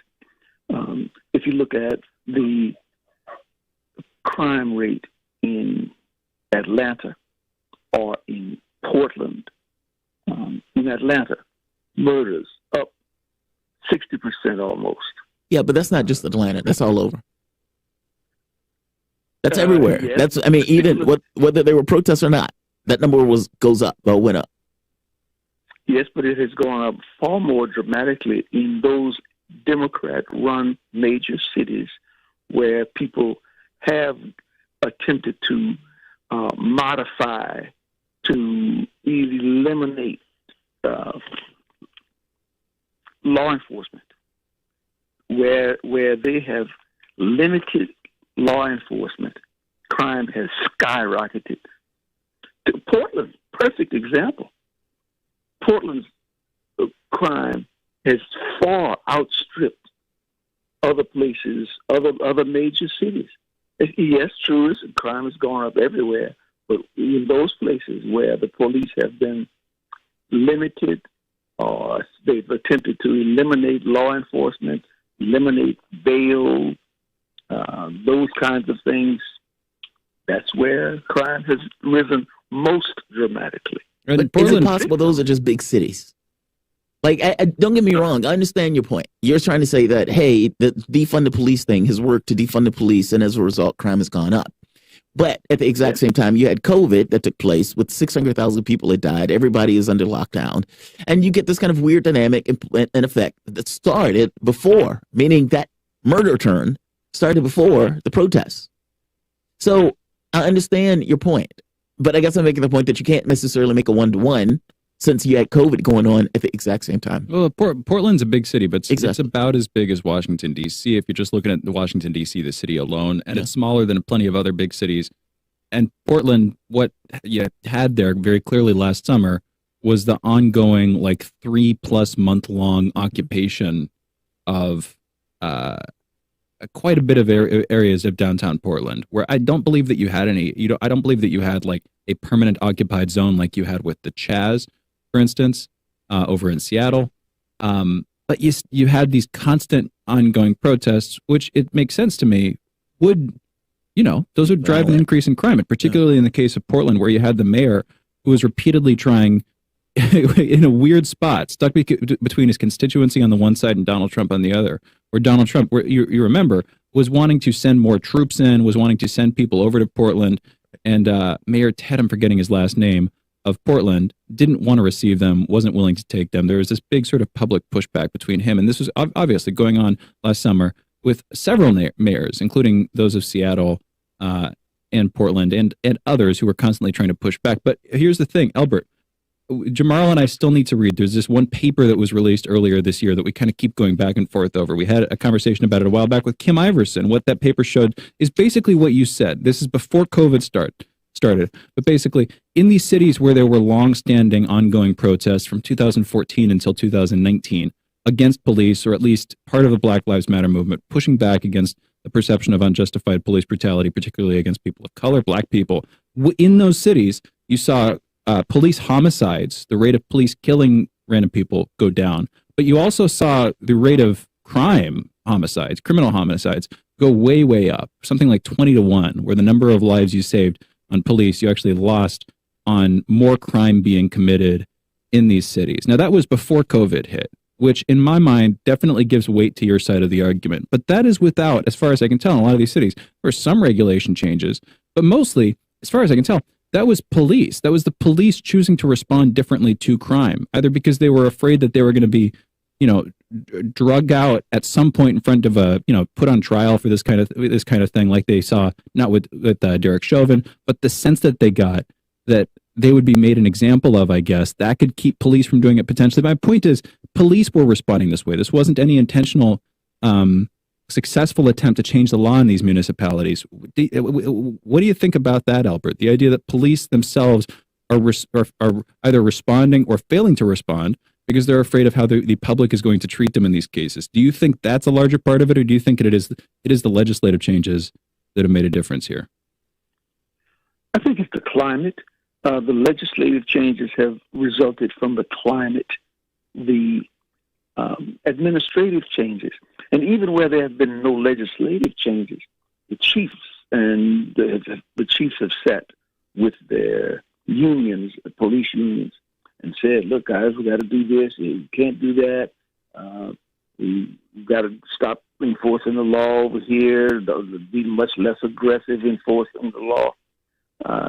So the climate has brought that about. And yes, without question, police have, even without legislation, police have stopped aggressively enforcing the law, particularly in high crime areas, because high crime areas tend to be brown and black areas. Albert, I mean, but think of what you're saying for the moment. Think about what you're saying for the moment. The police stopped enforcing the law. The police stopped because they were bothered that people were saying, stop murdering the citizenry. I mean, that's grotesque when you think about it. I don't accept entirely the report that Shane is talking about. When you look at the murder thing that spiked, that stuff started like last year. I mean, and the report may go before that. No, it was entirely before that, from what I've heard. I haven't read it. Neither of us have read it, so right. I don't want to. So it's like referencing something that we haven't read is a little dodgy. We do that all the time with academia in general. What do we reference that we haven't necessarily read, and we keep going back to it? I mean, I'll put it like, just to simplify it, pretty much all of our COVID reporting, we're not medical experts, and we don't have direct access to the data. We're going on what other people have written up. Now, I'm not saying the medical reporting from the NIHS is on the same level as this random report, but yes, the person who wrote it, an actual person, pro Black Lives Matter, a professor at a college, doing the kind of thing where you'd expect them to do their due diligence. I'm just saying, either way. Right. For something like that, yeah. I mean, the basic point, haven't read it, referencing is slightly dodgy. From the standpoint of the murder rate spiking, the murder rate spiking, that was, if I'm not mistaken, and I need to, of course, look all the stuff up again, the murder rate spiking started as COVID started. I mean, when COVID started before Black Lives Matter, before Floyd was killed. And you saw the murder rate spike during the COVID stuff. I mean, that's the point that I'm trying to make here. It's, if we're thinking of over the course of the last year was so radically weird that it's hard to look at the data set from last year and then pick out and pull this. Okay, all right. If you take out COVID, XYZ took place. So I'm not going to do that. What I will say is, looking over the course of last year, the murder rate has been high. And in those cities, it is possible that the protest has something to do with some of it. Fair enough. How much of it? I have no idea. And so that's why I'm dodgy with using that entirely. But I am curious on what this notion of where do people go with this? I mean, like, I get that the police felt some kind of way. They should feel some kind of way. I mean, people felt some kind of way when those people get shot. And I want the police to enforce the law. I want them to enforce it, but I don't necessarily know if I want them to enforce it aggressively, if aggressively means somebody ends up getting killed. I mean, I guess that's my thing. They can't do their job without killing people. And it's unreasonable for the society to say, look, can we, we don't need you to be cuddly. We just need you to, give an extra second. The extra second. That's what people are asking for. Is that unreasonable, Albert? Absolutely. Absolutely unreasonable. You are making it sound like police are out murdering people on a daily basis. Actually, that is absolutely untrue. First of all, let's take into consideration the number of people, of police officers who have been shot, murdered, outright murdered. Now, let's take a look at these people who wind up dead at the hands of police. Most of them, more than 95% of them, start with some person who is committing a crime, and then they resist the police officers. The resistance factor is the major factor in all of this. It's not police murdering. It's the people who are resisting lawful police stops and who fight with the police and then then they wind up dead.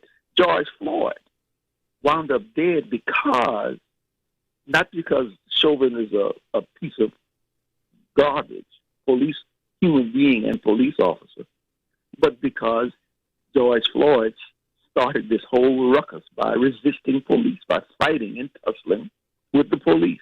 Albert, if a man, regardless of resisting arrest, if one man puts his knee on another man to the point where that man dies after 8 minutes, I'm going to say that man is a piece of garbage, regardless of whether the person resisted or not. But I think Albert just did that. It sounded like it was, it wasn't the fact that he was a piece of garbage. It was the fact that he was a police officer. Maybe I misunderstood what you were saying, Albert. But I think my point is, I think he started off by calling him a piece of garbage.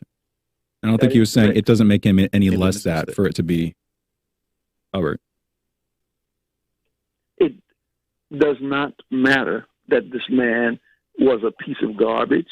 And I'm talking about Chauvin. Chauvin absolutely murdered this boy when he should have stopped kneeling on his neck when the man stopped resisting. He was being restrained to stop his resistance. He was over-restrained, and that was murder. And I called him out on it from day one. But that is a very rare occurrence. Most of these police shootings are from people who are legitimately resisting. There's one guy, his big ruckus. He took the police taser. He resisted. He fought with the police. He took their taser gun, turned around to fire the taser gun at the cops. The cops shot him. And everyone's crying and blathering, saying, justice for this miscreant. That's ridiculous. I mean, it's the resistors. If we want to address the problem, we need to teach in every public school from the first grade on, teach little boys particularly how to respond to police and how to respect authority. That's how we address this matter. I think as a preventative, that I guess that something like that could do some good. But again, it wouldn't just be respecting the police. It would be respecting the force that they are able to wield and acting out of deference, not out of respect in a lot of cases, but I'm sure merely out of fear, which is appropriate and would be appropriate. But it feels like, to sum up, it doesn't seem like we've gotten any closer to answering the questions, the fundamental questions here, or finishing this conversation. What happened with George Floyd and Derek Chauvin was clearly both exceptionally egregious, as is obvious by the fact that it got so much attention, and therefore exceptional, and yet it seems like it's being taken to prove a rule, which is this is how police act uniformly, or at least there's an implication that, okay, this is what we're responding to. But this is one of the worst extremities of what people respond to. But it's not from me. All of the anecdotal evidence that people come up with about how they personally experienced, police oppressing them or relating to them or persecuting them or just doing their jobs, whatever side on this you want to have, it doesn't seem to me like a year plus later now, because this may have started with George Floyd, but there was also Ahmaud Arbery. There had been recent cases earlier in the year last year that kind of got this ball rolling. It doesn't seem like we're any closer to having a handle on how to get forward in this conversation a year down the line. Albert, from what you've said, it sounds like the way you would do that is training people to respect police, trying to educate people over the course of their lives. Anything else? And what should we might have had this conversation with you once before, so please forgive me if I'm asking this as a repeat, but what could the police do? Because you're talking about schooling, you're talking about on the public side, what can the police do if they want to make a difference, Albert? I think that law enforcement, by and large, works in America. I think that, by and large, law enforcement has protected the innocent and has prosecuted the guilty. The big problem, forgive me for just a moment, but I must say, I've been arrested and stopped more than 200 times in my life.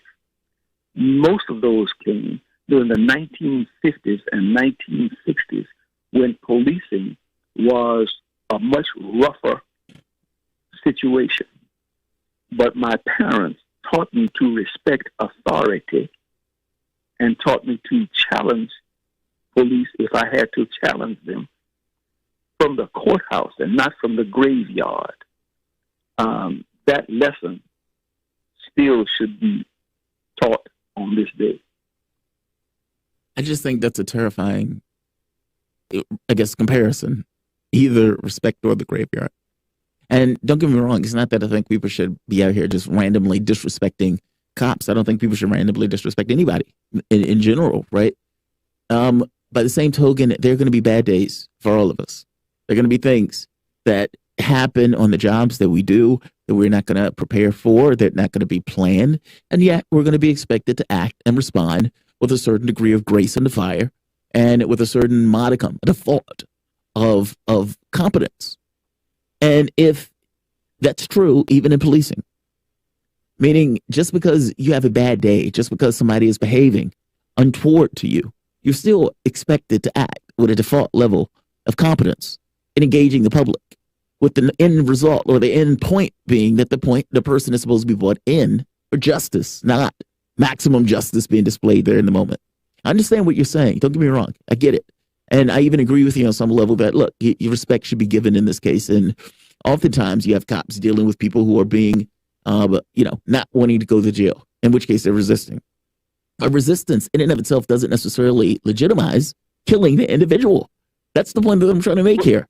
There still has to be responsibility on the cop's side to act in a modicum or a default level of competence. Am I wrong on that? If the guy wants to resist, then the cops can just say, okay, we're not taking you today. You go ahead, go on home and commit some more crimes. Go in and kill somebody. Oh, that's a straw man, Albert. Oh, that's a straw man, Albert. I expect more from you than that. I expect more from you than that, Albert. No, I'm not saying that I want the people to just mosey on and the cops saying, look, man, I'm not going to touch you because it's not that. I'm just saying that Are you brown? So go ahead. Is there a middle ground between the cop letting the guy off and the cop putting a bullet in the guy? Yeah, it seems like between handcuffs and a bullet in the back, there has to be there has to be a middle ground. I'm not wrong for asking for it. Yeah, because and tasers, I hear the pushback against tasers, but there has to be some middle ground. Albert, what's your take? There's a pushback against tasers. There's a pushback against chokeholds. At some point, the police are all of these are less than lethal techniques that police use. As people stop those less than lethal techniques, I can assure you that the lethal techniques will be used more frequently. In other words, if a person is fighting with the cops and they can't use a chokehold to subdue him, if they can't use a taser to subdue him, they're going to use the gun to subdue him. I hear you, and Albert, I want to bring something from far across the political aisle. A lot of people say police, and this is part of the defund the police pushback, that police simply should not be doing a lot of what they're currently being asked to do. And a lot of people, if they go to the furthest edge of it, do not want police in the sense that we're used to them to exist in any form, but want there to be community policing, where communities, by their own sort of representatives and their own internal social processes, try to solve problems of crime, those kinds of things. I'm just curious. I want to hear your take. What do you think of that idea, Albert? I think that we've tried those techniques and they have not worked.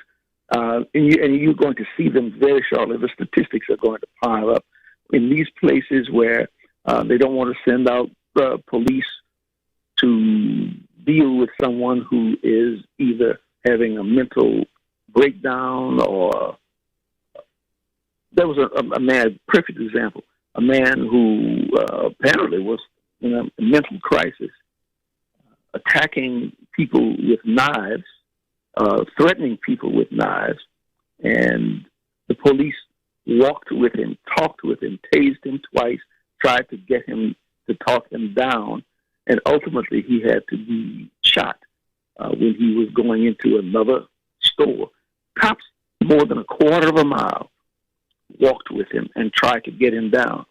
Now, if there had been some kind of community type, some psychologist or somebody, some counselors doing it, they would have wound up killed. The innocent bystanders, the persons who were being threatened, could easily have been killed. It's a sad situation, but there is a need for policing in America. And it's not, then we should all have guns, and we'll just go back to the wild. And that's what I worry a lot of it would actually go back to. Jamarl, and Albert, we're almost done with you. But this is my problem with community policing. It's not that I don't like some of the idea of it. Clearly, if you're looking at what causes crime, we talk about the economy, but these are also more deeply social problems. People feeling alienated from their community. People, if I'm willing to kill somebody else, I have to be removed from them emotionally and psychologically to a certain point where I'm willing to do something like that. And so on one level, these are community problems, and therefore it makes sense that the community would need to respond in some way, or that there's a role for the community to respond, and maybe even a sort of first responder role where there's you try to prevent the person from getting to that point, try to keep them back, and then sure, you step in. But at the end of the day, Albert, I hear what you're saying. What I do not want is lynching. And I mean that in the technical sense. What I do not want is groups of mobs of people deciding that they know who's guilty of doing which crime, race aside. And obviously they're extremely loaded. Lynching is an extremely loaded word. But what I do not want is mob justice, which is exactly what you would get in an almost technical sense if you had the worst kinds of community policing. And I fear they would devolve into that very quickly. Albert, we've got to close out here. I want to thank you for joining us. Interesting conversations, as they always are with you. Albert, thank you for joining us. It's always a pleasure, gentlemen. And for those listening, it's always a pleasure. Albert, that was Albert Guillory, former member of both the Louisiana State Senate and Louisiana House of Representatives. And you're listening to Fault Lines with Thomas and Stranahan. We are taking your calls when we come back. 202-521-1320 is the phone number. That's 202-521-1320. You're listening to Fault Lines. We'll be right back.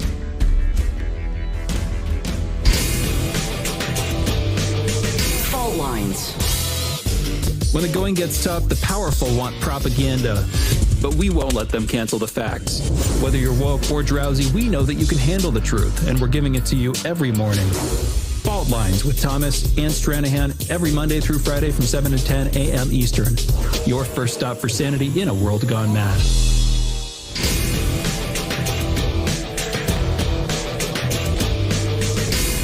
Fault Lines. And we are back. You're listening to Fault Lines with Thomas and Stranahan, and we are taking your calls. 202-521-1320 is the phone number. Again, that's 202-521-1320. We're taking your calls, and I hear we have callers on the line. I can see them on the screen over there, and I see the little text bubbles that will indicate to me exactly what their name is and what they're calling about. I'm just waiting for that to actually happen. There we go. Brave, calling in from Atlanta. Brave, you're on the line. What's going on? What's on your mind? Hey, two points. I was calling for the segment with Albert Guillory. I don't know how he gets there. I don't know how he gets there. How do you take the responsibility? Like we don't say to a doctor when you kill someone, oh well, maybe if the patient would have leaned to the left or leaned to the right when the doctor was making the decision. Like you're trained in that you're trained in that profession to be a professional. That is his job as officer, his or her job as officer. And understand that things will happen, and I know that deaths will occur because there are instances where you will have a case where a person is resisting arrest to the point of shooting at the cops or trying to kill the cop that's trying to arrest them, right? And obviously proportionate force is warranted there. But in most of these cases, we're talking about cases where the person that's killed didn't even get a chance to do anything, like the child playing with a air gun at a park bench, or a person sitting in their seat and the officer tells them to go and reach and get their wallet, and they reach and get their wallet, and the officer panics and shoots. And even in the case of the gentleman that was killed here in Atlanta, he was in a parking lot. He wasn't even a DUI because he was in a parking lot parked, right? And though he did, this was like outside the Wendy's. I think this is the exactly you're talking about, right? Yes. Even though he did tussle with them, here's the question.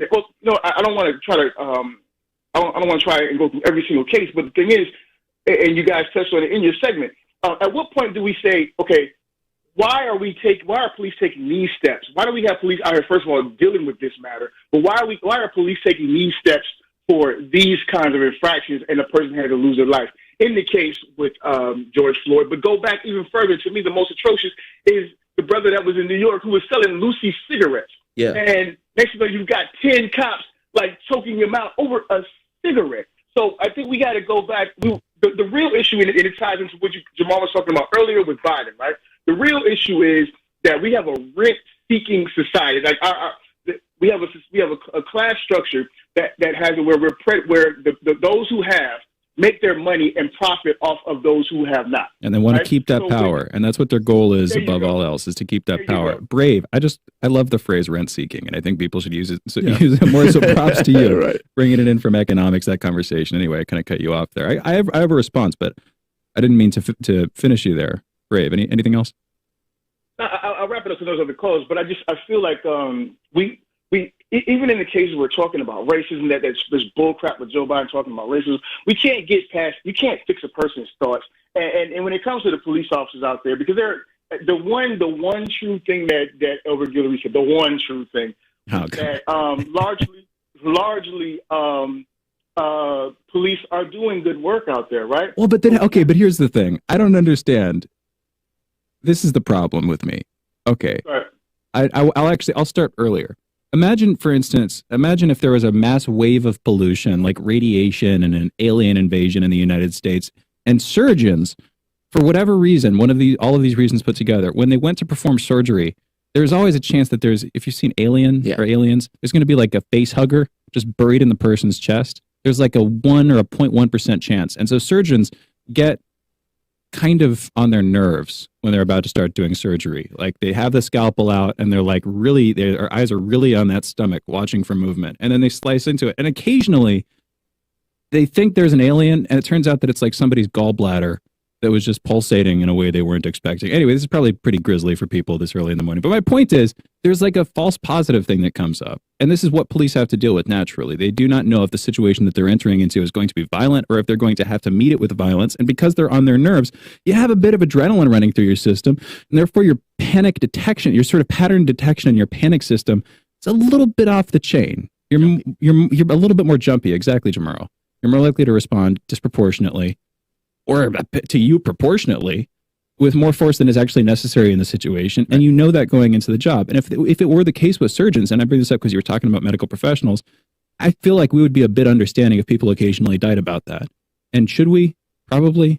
But should we be with police? I don't know, and it depends. And with the Derek Chauvin and George Floyd thing, it seems pretty clearly no, that's not the kind of thing you should be tolerant of. In a lot of cases, probably, maybe, and for reasons that I think you said you got one thing right, but Elbert Guillory, this is where people go. If the suspect wants to resist arrest, or if they want to flee the scene, if you're going to apprehend somebody for killing somebody or doing something they shouldn't have done to that degree, and they try to leave, or they try to hit you with the car, or they try to shoot at you, or whatever, or you're afraid that they're going to, even if you were a robot, you would give a little bit of slack in that situation. But the people here are clearly not robots. They're human beings with fears, emotions, all that stuff responding. Jamarl, I've been talking for a little while. I don't have a decisive answer here, but I feel like empathy is due on both sides. I think the issue is if you have, 1,000 cop killings a year and you have 1% prosecuted, then you have a problem. Because ultimately you've basically incentivized a process where these guys believe that it is better off for us to just pull the trigger because that guy, and if that guy dies, we're going to walk. More likely than that. Not even just walk, not even prosecute it. I think it was like 99% of the time there's not a prosecution. It's like if 1% of the time, out of that 99%, 33% is prosecutors, something like that, for prison or something. But when you have numbers like that, what's the incentive? What's the drive? What's the, it's like you're in that situation. Do you, if that number was higher in regards to prosecutions, would you take an extra second to think? And if you take that extra second, will more people be alive? The answer is yes. You get my empathy when that process is not broken like that. So it's not that I doubt that I'm against what you're saying. I get what you're saying. It's like, well, look, these guys are human beings. And look, you were the one who was chest thumping about that woman. Is like, yes, that woman is going to be prosecuted. Well, that just and I'm being too strong enough to say chest thumping. You know what I mean? No, but I know. I was like, I think she'll be prosecuted for manslaughter, which she was, because it seemed to me like it would have been manslaughter. Yeah. And I wasn't saying she should be convicted. I know. That's what I'm being hyperbolic. But I was horrified by that woman being prosecuted. At one point, I might have said she should be convicted. I forget, but I don't want to. Either way, I was horrified by it, because to me, it's like, She thought she was pulling a taser to hit somebody. Oh, right. Yeah. Let's do this. Let's just go to the calls because we have several. Tarif from New Orleans. And Brave, thank you for the call, man. Tarif, New Orleans, what's going on? I want to talk about Africa because the European Union is talking about reparations for different countries in Africa, like Germany and France as well, to a certain extent dealing with them. But Namibia, I didn't know 80% of the land is owned by German settlers. It needs to be, from what I see, reallocated to the Namibian citizens that have been there for tens of thousands of years. Namibia? That's what you're saying? Namibia, yeah. Yeah, because right now the East is rising. They got more leverage to the East, so Namibia can afford to reallocate the land for the people. And, of course, the European Union put sanctions on them, but the sanctions are not hitting on anything right now. And they can use that as leverage, the Chinese and the Iranians and Russians as leverage to bring investment into the country once they reallocate the land to the people and build it up. That's what but I thought that's what they were doing. I had to go back and look at it. But Germany, this is the country that Germany is giving reparations to, I believe. We were reporting this in headline. I was like, I thought that was Namibia. Yeah. No, it's something like that. But still, the most of the land is owned by the German settlers. That's what Professor Hahn said from the I see. University of Houston. So they really reallocate that land, and give it, back to the people that originally belonged. That's where it gets tricky, in my opinion, because you got people who've been living there for generations, where you're like, well, you're the descendants of colonists, therefore goodbye. We're kicking you out, and you got to go back to Germany, even though your grandparents lived here and you've been here for what do you do with more than your entire life? There's more than that, though, because what happened is what they done to what happened to the Jewish people and the Gypsies in 1940s. I don't think you're supposed to say Namibia. I think you're supposed to say the Roma people, not the. Anyway, I don't know. Oh, I'm sorry. No, you're good. I'm not the kind of person. It's more of just like your PC PSA alert or something like that. This is what you're supposed to say. Well, can I finish this right quick? Please. Yes, sorry for cutting. The first genocide happened. It happened in Africa. German genocide against the Namibian people happened in the teens when it was experimenting on them, and 60 to 80,000 of them died. It was like measuring the kratom size of the head and all coming up the race theory and everything. They did it first to them back in the teens and 20s. Then they learned that, and they brought it to Germany with the race theory and stuff like that. So they got a whole bunch of stuff what happened to the Namibian people, the 3 tribes that live there, that can be brought up in front of the UN. Tarif, I hear you. Thank you for the call. That's an interesting period of history that we hit briefly last week, but it'd be good to talk in more depth. Yeah, the origins of a lot of our modern concepts about race and racism and what this stuff means come out of like late 19th, early 20th century. And Germans, many of them, not saying there's any deeper link there, but hey, maybe. We got more calls. Tarif, thanks for it. We got Brian calling in from College Park, Maryland. Brian, you're on the line. What's on your mind? Hey, guys. Can you hear me? Yes. Brian, you're on. What's going on? Oh, okay. Great show. Shout out to my boy, Khalif. Free Julian Assange. But I wanted to talk about white resentment. And what is it going to take for white people to realize that critical race theory is actually good? And when you try to confront white people, they get angry. So can this guy just talk about that? Great show. Well, real quick, what makes it good? I'm just curious. It's like basically if a black kid has to live with racism, a white kid should be aware of racism at that age. If that's what it were, then I think that probably would be good. You should be aware of what other people in your society are going through. That's the kind of like civilizational empathy without which you get just endless cycles of unrest and resentment and all these things.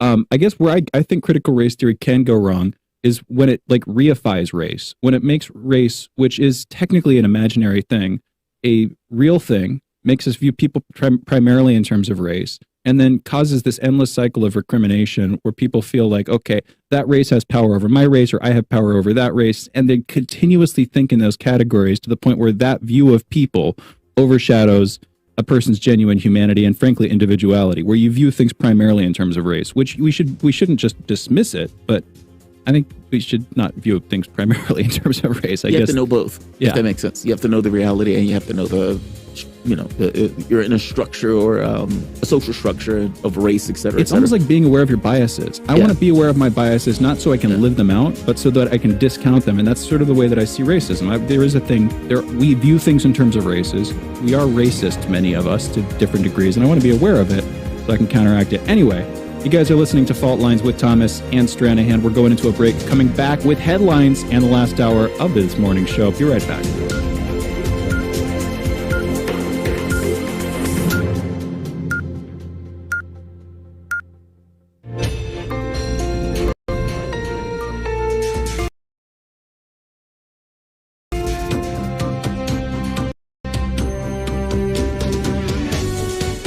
Listening to Radio Sputnik.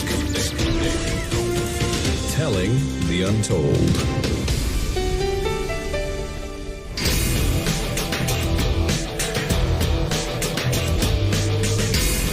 Fault Lines.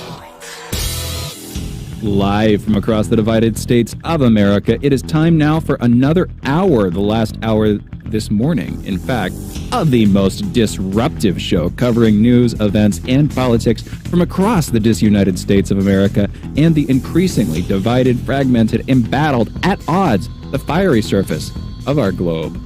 In the independent corner, I am your political analyst, Shane Stranahan. And in the left corner, I am the indefatigable, the ever-vigilant, the last man on the wall, your political analyst, Jamarl Thomas. And together we are Fault Lines with Thomas and Stranahan.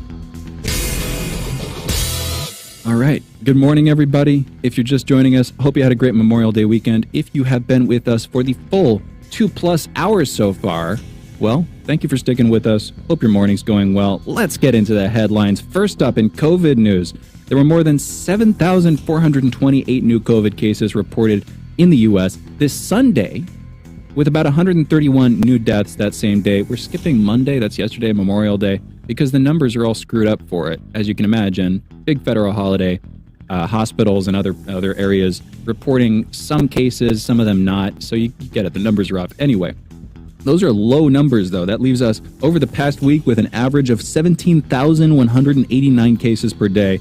That's a decrease of 46% from the average 2 weeks earlier. Numbers are dropping like crazy here. 40%.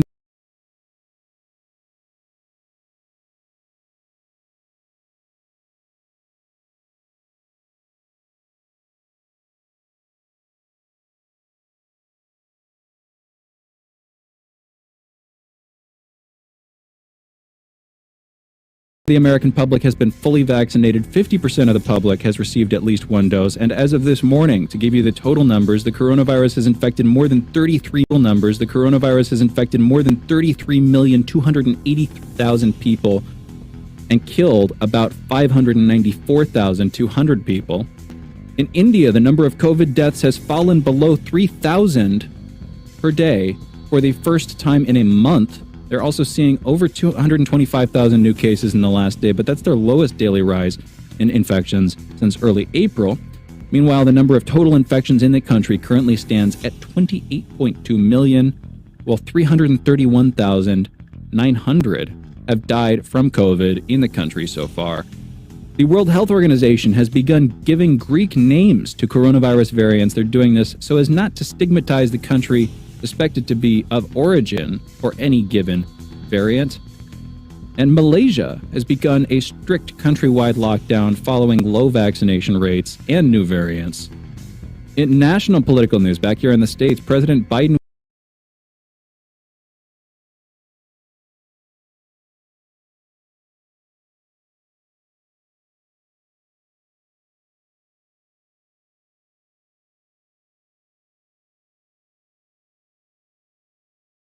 will be in Tulsa, Oklahoma today to commemorate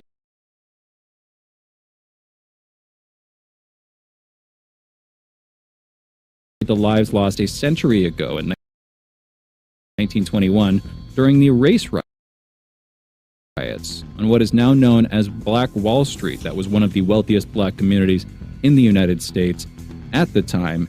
Again, Biden is in Tulsa today to commemorate the lives lost. This is following many appearances by folks coming in, politicians from locally and from around the country, to commemorate the Tulsa Race Massacre. In international news, a Danish broadcaster has published a report alleging that Denmark's intelligence agency worked with the NSA to spy on European Union leaders, specifically on German leaders. That would include Angela Merkel. We knew about the U.S. doing this stuff, the NSA doing this stuff, with the Snowden revelations starting back in 2013. What's new here is that the Danes, that Denmark, the government, played such a big role in this with their intelligence service, FE, apparently colluding with the United States, and also surveying, by the way, some parts of the Danish government itself, other branches of the Danish government. Anyway, in Israel, Prime Minister Benjamin Netanyahu is reportedly being ousted after failing to form a coalition government yet again. Naftali Bennett of the Yamina Party has changed sides and is no longer working with Netanyahu, but reportedly now with Yair Lapid to form a coalition government, which would leave Netanyahu out in the cold. China is now allowing Chinese residents to have 3 children. This as birth rates in the country continue to decline, and this follows years of capping the number of children allowed at 2. Children in Myanmar are reportedly avoiding school despite the re-imposition of in-person learning. Many teachers in the country have been striking since the coup government took hold in the beginning of February. In Uganda, gunmen attacked and attempted to kill the former army commander of the Ugandan government. They instead killed his daughter and a driver in what he has called an attempted assassination. And Australian softball athletes become the first to arrive in Japan ahead of the Olympic Summer Games, due to take place in Tokyo just a little bit later this year. And with that, those are our headlines. You're listening to Fault Lines with Thomas and Stranahan. And we are out of our headlines and out of things to talk about. Let's wrap the show up for today, Jamarl. Clearly, we're all done here. Actually, critical race theory. I want to talk about that. I was listening. Yeah, so I want to get into that for a moment. So I thought it was an interesting conversation with the caller at the very end, and we didn't have the ability to have a full-throated talk about it just because we're closing to the break. Yeah.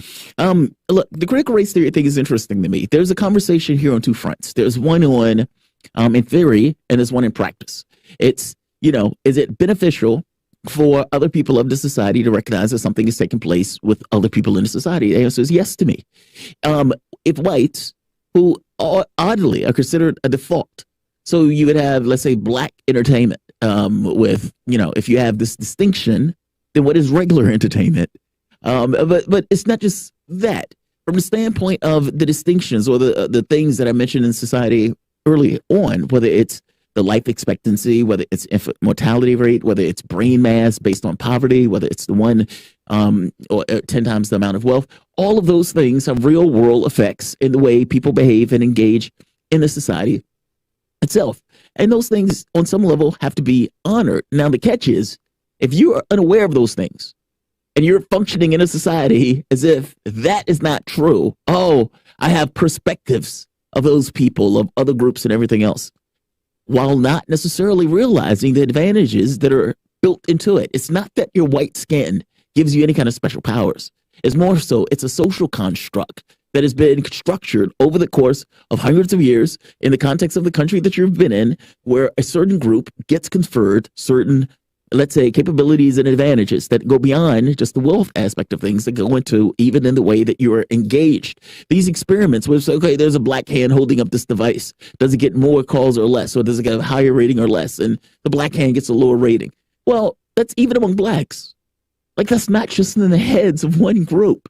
That's in the heads even of people of that group itself. More resistant, but still there nonetheless. So the catch becomes, all right, is it beneficial for an element of your society to know that it has certain advantages just by virtue of its social construction? Yes. How do you implement that? And that's where it gets tricky. So sending somebody or a 6-year-old to white accountability class, I don't know if that does it. And I don't even know if I want that. By the same token, there is something to be said that one group has a double consciousness where it recognizes that the world is related to it differently. The other group doesn't. The group that doesn't needs to have it. That's the catch. And that's the point. How do you implement that? I have no clue.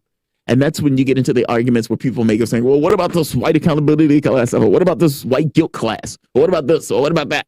Where states are trying these different ways of trying to figure out a way to do it. I don't know the answer to that. And I think back to the 60s where they're like, okay, well, yeah, if you have a store, you got to allow black people to come into your store. Where the people are like, how dare the state force me to do this?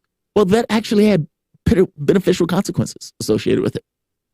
Is this, however, too far or too much?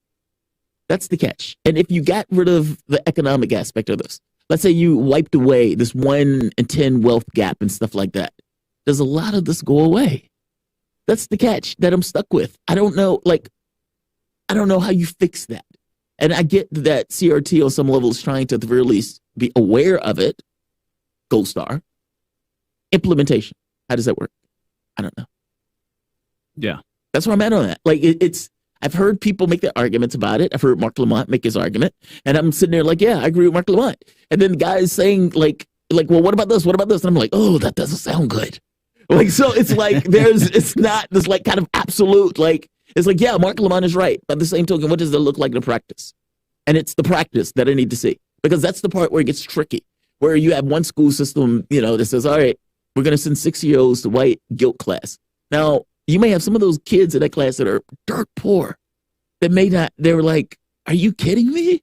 Like they may have that take. And will you make them racist? By making them go to a white guilt class where they're living crappy lives. And isn't that weird? Yeah, it's very weird stuff that could take place. So I don't know. Feel worse about it. I don't know, man. I don't know either. Yeah, I don't know how you deal with that. That's the honest answer, right? Well, I mean, all of these things at the very least, if they're going to have those classes, they have to at the very least say, okay, these are experimental classes. Experimental to what effect? We're trying to get these kids to realize that there is another world out there beyond the world that they're experiencing. That's why I keep thinking that but here's another thing, man. I mean, but do we really think that kids are going to grow up, white or not, in a society imagining that there is no such thing as race? Do we actually believe that, isn't it that race is so fundamental in America? And maybe it's worth taking a step back and looking at the specific, doing some free air painting and looking at the recent history of America as a cultural entity. We were a culturally diverse nation, America. I mean, a lot of European colonists. You have some the descendants of slaves, some non-European immigrants, plenty of them. And what you're left with is this thing called the melting pot, which is a non-identity identity where we are supposed to sort of put our specific ethnic identities behind us and take up this new American identity. And what is become a part of that is this higher level abstraction, which is not the nation you came from or the ethnic group or cultural group that you came from. It's race, right, which has more of a role in the United States than in any other country, because I would argue we knocked out those ethnic identities. And so whether you're white or you're black, you have to put some legwork into identifying what exact genealogical roots you have, which cultural group you'd identify with in the first place. You know what I mean? Yeah. That's why genealogy has become such a curiosity, I'm sure, for a lot of people, because it's like, oh, look at what I am. You kind of don't know by default. You have to be taught into it. Now, all of this is, in some sense, intentional. America as a construct is intentional. Melting pot thing is a way to, sort of diffuse and dissolve our deep tensions between the different ethnic and religious groups. The melting pot, that's intentional. The idea of race, which is used to manipulate black people to white, at first used to manipulate white people into being comfortable oppressing black people, and then has increasingly, the tables have been turned, and we've been made uncomfortably aware of all of these deep racial divisions and how you resolve them in the hopes of creating a functional society. All that stuff is in the table. But the idea that we have to refer to race as a construct because it exists as a concept in America, it's because of this whole history where instead of having specific ethnic origins, you kind of remove all that right at the beginning. And what you're left with is a much simpler and much more abstract racial grouping thing. And again, the effect of that is that white people and black people specifically in this country, I would argue, are left without any sense of their ethnic identity. Yeah. If you're Asian or Latino or whatever, Hispanic, you have probably a pretty damn good sense of what specific country you came from. Right. Me as a white person, I don't. And a lot of African Americans, I'm sure, don't. Yeah. That's gone. Exactly. And we're all left for the worse in that wake, I would argue. Now, there might be some upsides to it. Yeah. It's hard to have a big ethno-nationalist war in the United States if you're not exactly sure what ethnicity group you even are. Right. I think that's a little bit harder. But what becomes easier, arguably, is like just a purely racialized conflict, like we have at this point, even though it's just a like cultural those tensions one. and everything else. Exactly. It is deeply ingrained in this country. It's, maybe the issue here is trying to, and I don't even know how you would do it. And that's the difficulty. How do you get across in a way that doesn't make people feel horrible about, it's a horrible person because I'm white, that type of stuff. That's what Republicans say. There's like, we don't want people feeling bad about themselves because of their race. Yeah. And it's like, that's not really the objective, even though maybe that's where people are. I think what we need to do is we need to choose a single white person and blame them for all of the historic problems. And we can call them White Jesus, and we will make them guilty for all of the sins of. No, I'm just kidding. That's a ridiculous. All the sins of man that they're dealing with race. And it's vaguely blasphemous too. It's vaguely blasphemous. I shouldn't have said that, but. There is no easy answer. Anyway, Jamarl. Yeah, there's no easy answer. Look, on one part, I think any answer that you come up with has to deal with the economic aspect of the question or the conversation. Has to, because otherwise you're just talking about, hey, we should be better towards one another. Yeah. Yes, we should. Yes, in general, yes. But what does that mean for the lives of the individuals who are in that conversation? I mean, specific attempts to make things better for everybody. Yeah. And part of that, I think the thing with redistribution or whatever is that it's way the hell easier when you actually have a pie that's growing, when you have an expanding economy, when a lot of people are making a lot of money than giving it. I'll put it like this. If there are a limited number of chicken nuggets that I'm baking and you want 10 of them and there are only 10 available, I'm going to be much less likely to give you 10 chicken nuggets than if I have a whole bag in the freezer that I can pull 20 more out of it in a moment's notice. Abundance. Exactly. Abundance. Yeah. It's a lot easier to give people the things that they want when you have more than enough. Everybody has more than enough of the things that they want, very simply. And then I think that redistribution stuff could come along with that and should come along with that. But I feel like, I don't know, I wish the pie were growing again. I feel like it hasn't really been. Yes. I mean, we have it's very weird that, socialists often have this notion that the Green New Deal is this kind of capitalistic resurgence of itself into this new area. And if you talk to somebody like Richard Wolff will say, well, this is going to come to a head at some point. Now, he doesn't necessarily know when. And it's like, well, what about space? How does space factor into this notion of all of this stuff come to a head? When you have infinite space where you can build robots, you can build material, your material base has just expanded infinitely. Asteroids that you can mine and everything else. What does it mean? So it's like you don't necessarily have that endpoint anymore that you would have typically had in a normal circumstances when they're talking about that stuff. So it's like I don't necessarily know if there is a finite, let's say, point that this ends in the way that we talk about, and if there's a potential for this kind of expanding system or whatever, space will probably be that expanding point. I mean, the Green New Deal or green energy, that's one area, right? But I think space is the thing. It's when you get a lot of companies that are saying, all right, we're now getting materials from outside of our ecosystem. What we need to do now, Jamarl, if we want to really stake our claim in the future of history, it's not going to be racism. It's going to be, we need to come up with a term. What is it going to be? Is it going to be like planetism? Where like you're from Mars, I'm from Earth, she's from the asteroid belt, and we're all pitted against each other. What the expanse is exactly what the expanse is. But they didn't have a term for it. What kind of bigotry is it where you hate somebody from another planet? Well, here's the real question. What's the specific word? If you could get a country, a world, let's say the United States and the rest of the world, where humanity itself was given so much worth and so much value that poverty was eliminated, homelessness was eliminated, this idea of a person not having the things that they need is just appalling. It's just ideologically against it. It's not going to happen. However, it was fascistically against anything outside of our solar system, meaning aliens are off limits. Oh, are you putting the question? Would that be a good society? Yes. Would that be a better alternative? No, meaning because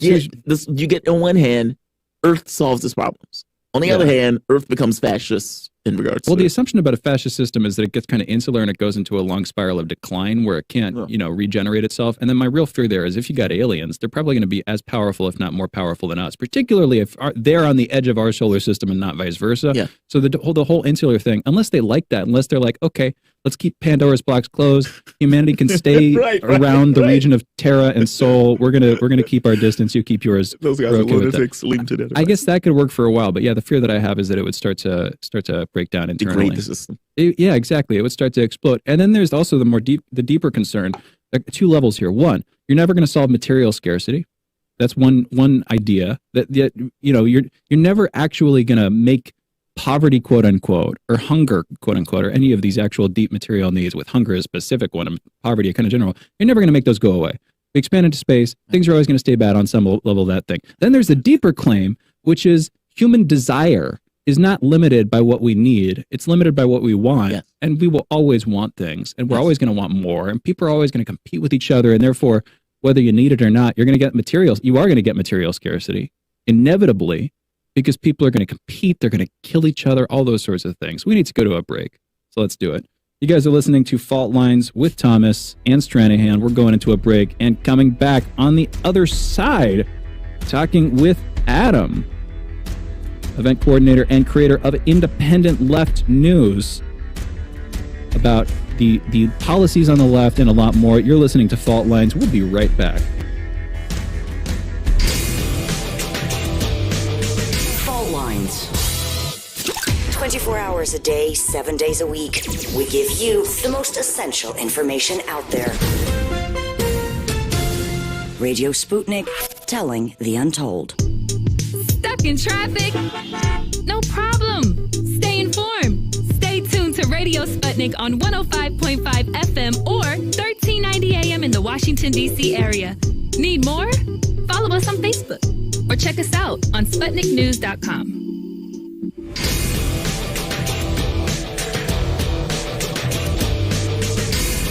Fault Lines.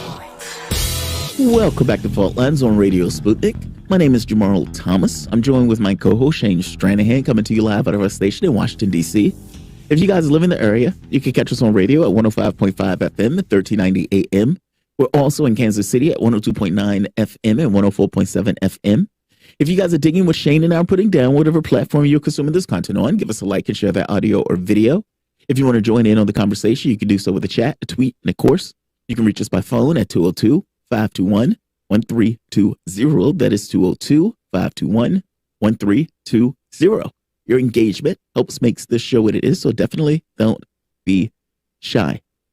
There's a fight that took place, and yeah, fight is probably the right word, that took place on the lefty side of the political space.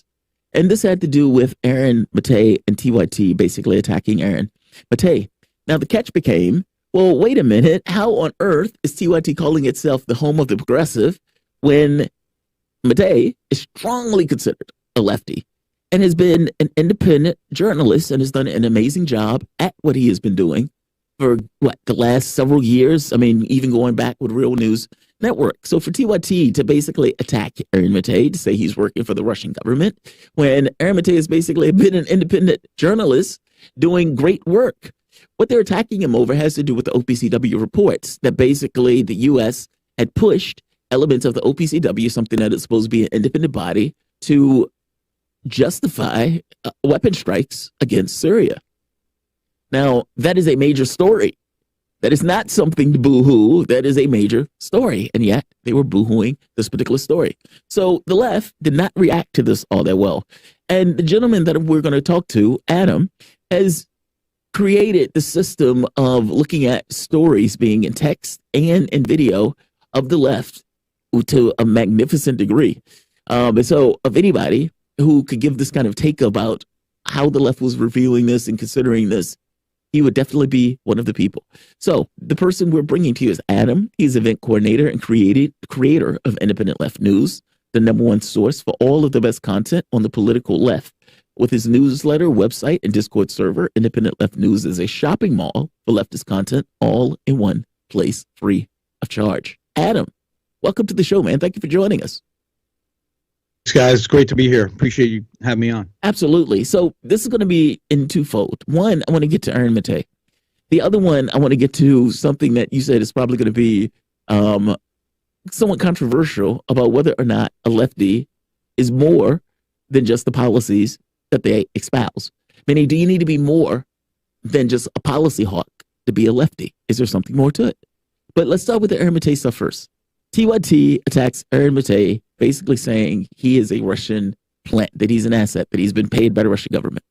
And then go so far as to say, well, he said that. A, he never said that. That's the first point. B, this weird way in which all of a sudden that's a smear. Like where you're saying you're associated with another government, and because you're associated with that government, that is somehow bad on its face.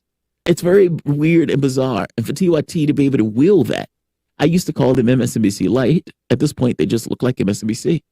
What are your thoughts on that? And what is the left? How is that regarded at this point, that smear, that attack on Matei?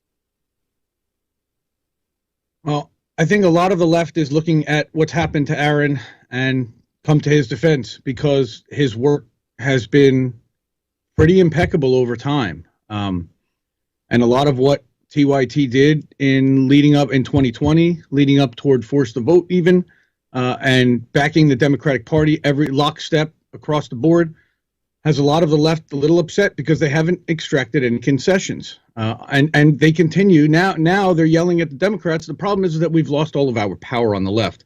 And everyone on the left is realizing that. And let's talk about the elected officials. And we talked about this a little bit last time, which is that they're no longer going on the lefty shows that got them elected in 2018. And taking a closer look at 2020, I think The Hill was about the furthest left show that any of the elected officials who made it in did on the left. So the question that I really have is, are we even really their base anymore?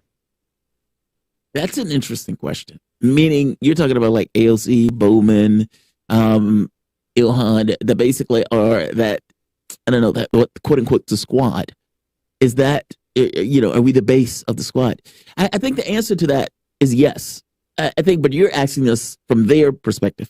Are we their base? On a policy basis. On a policy basis, I would agree with you. However, they're never making an appeal to their specific base. They don't go on the shows that this base, quote unquote, listens to and engages with.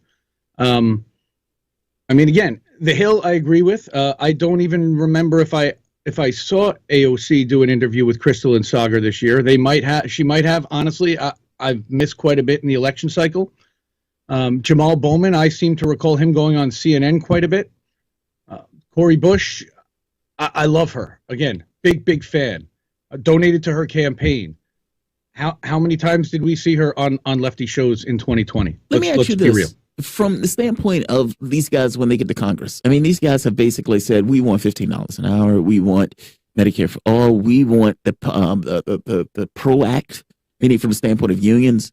And you get the opportunity to get something like that passed, and they basically let it die. Like, I mean, let's take the policy thing for the moment. Even from the standpoint of policies, I mean, when the opportunity comes up, it seems that they drop the opportunity. What I mean, well, they have to be unpopular and unliked, and they're not willing to be that clearly. And they have to be willing to be the Joe Manchin. They need to be the hated person, the evil person that everybody in the mainstream media is essentially blaming them for blocking, for holding hostage, for doing whatever. But they have to be ready to be able to stomach that. And so far, unfortunately, now look, they have taken a lot, but usually it's from right-wing media. What they're not taking it from is the left-wing, the centrist, corporate-owned media, I would call it. It's not left-wing media. They're getting completely hammered from a different side on the left-wing media, and it's because they're not doing the things that the left-wing that fought so hard to get them elected as candidates initially thought they were going to fight for. The $15 minimum wage, the $2,000 checks, the basically unemployment extension. So many different things that unfortunately they have not, they haven't fought and been willing to freeze the country the way that the Freedom Caucus, as they were called in 2010, were. Again, the early onset to the Tea Party, and this is what Kyle Kulinski talked about originally. Justice Democrats were supposed to be an opposition party that were going to take over, and that's not what happened. And I think somebody turned to these folks and said, "Look, you guys have a D next to your name. So if you turn around and you rail against Democrats, you're basically insulting yourself. So now what are you going to do?" And Adam, going with this for a second, thank you for joining us. Why do you think this is the case? Assuming other than policy, they're not, that you aren't their base. They're not responsive to you. They're not in conversation with you. They're not referring to themselves as in conversation with you. There's not a relationship there, functionally, as far as I can tell. Why do you think that is? Why do you think that's happened?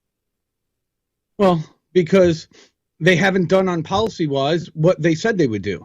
Okay, we put them there to oppose Nancy Pelosi, to be a thorn in leadership's side, to question every single thing that they were doing corruption-wise. Have they done any of it? Well, so that you could almost just be restating that they aren't on your side. Are you saying that they aren't having those conversations because of a shame, because they know that if they were to have them, their feet would be put to the fire, that kind of thing? That's honestly one of my assessments, because they don't want the ire of Nancy Pelosi. They don't want the Democratic Party folks that they work with and they see in the halls of Congress every day. Look at what happened, honestly, with Cori Bush and Marjorie Taylor Greene, with the harassment and how Cori Bush had to have her office moved. Now, if she wasn't friendly with Nancy Pelosi, would Nancy have kind of just ignored it until it was a serious problem that a lot of other people told her that she couldn't ignore? I don't know. I know how things work, in Congress, and they can essentially freeze you out and ignore you if you don't play ball. And they are clearly playing ball, but they're not playing ball the way that we had hoped they would. Yeah, I get the having Mama Bear manage it. I get that, right? But their responsibility goes beyond Nancy Pelosi. And that was the point. That's the issue. And so it's like when these guys are there and they get the opportunity to get something over the finish line, you should get something over the finish line. And yeah, you're right. There's some oddity where Joe Manchin has zero issue saying, I'm not going to do this. Done. Walks off. Bedroom slippers. No issue. Zero. But you have the other people in the House, much bigger issue. Like, they don't seem to have the capacity to do that. They don't seem to be able to go and be unliked in their caucus. The answer, Jamal, is permanent financial stability. Joe Manchin is wealthy beyond his wildest desires, and he doesn't care if anybody's angry at him. Some of these other folks are going to have to be around and survive for the next 30, 40 years, and they likely will. They're going to do so pretty phenomenally, but at the same time, it's a very unknown quantity. Well, but with Manchin, multi-millions of dollars in the bank. And Adam, I know you got to go. I know we're hitting a time limit here, so I'll take you out. But with Manchin, it seems like there's an additional thing here, which is that he is in a purple state. He is a more conservative Democrat, and therefore, in some sense, he's able to play both sides. He's able to, fit himself as somebody who's more in the middle. Where the Democrats are getting hit, whether this is a useful attack by the right wing or not, is for being radical, too socialistic on this stuff. And I 100% do not know how that's flying. But my point is, with progressives, their concern isn't the same as Manchin's. Their concern is they try to push back. There could be something in the Democrats for it. There could be something useful about this for the Democrats if they were to get progressive pushback, which is they can show to the Republicans, no, we are not willing to concede to the most radical elements of our party. We're going to do our thing, the same thing we've been doing. It might even be useful for Democrats, but what would be clear about this is it wouldn't work. I don't see how progressives can meaningfully push back against the Democratic status quo. And Adam, to come back on this conversation, because I know you have to go. We've got to get you back on some other time. Great conversation so far. Adam, thank you for joining us. Thanks, guys. Really appreciate it. I appreciate that, too. Adam is the event coordinator and creator of Independent Left News. That's the #1 source for the best content on the political left. With a newsletter, website, and a Discord server, check out Independent Left News. Also Twitter, Ind Left News on Twitter. And you're listening to Fault Lines with Thomas and Stranahan. We're going into a break, and we'll be back talking with our producer about one of the more controversial subjects in modern American politics, race, critical race theory, and a lot more. You're listening to Fault Lines. We'll be back on the other side of this short break. Fault Lines. Tough questions are the most powerful weapon we have. As long as you have questions, we'll keep asking.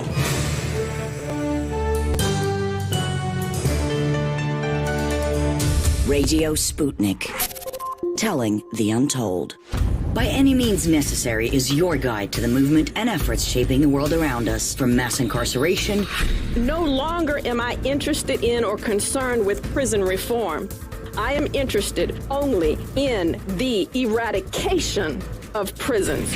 To the battle between police and water protectors. It was a pretty punishing disregard for the sanctity of human life, that unleashing water cannons on peaceful, prayerful water protectors From efforts to protect the environment. The climate movement is ready to, with plenty of opposition research and force and strength, along with, the right of both science and morality to fight them on this. To the movement for Black Lives. When I first saw the Michael Brown video, and I saw that it clearly contradicted the narrative put forth by the Ferguson Police Department and by police supporters in general, 3 words came to mind. Color me shocked. Stay tuned to By Any Means Necessary, 5 days a week here on Radio Sputnik.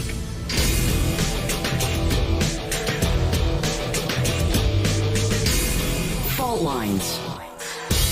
And we are back. You're listening to Fault Lines with Thomas and Stranahan, and we're not doing an open segment. We're doing an in-house segment this time, talking about race, critical race theory, and more with our new producer, joined us within the last couple of weeks, Austin Pelly. Thank you for joining us. Thank you for having me. It's definitely interesting to be on this side. It's good to have you. One thing, I would just move a little bit closer, but you're good on the volume there. But yeah. All right.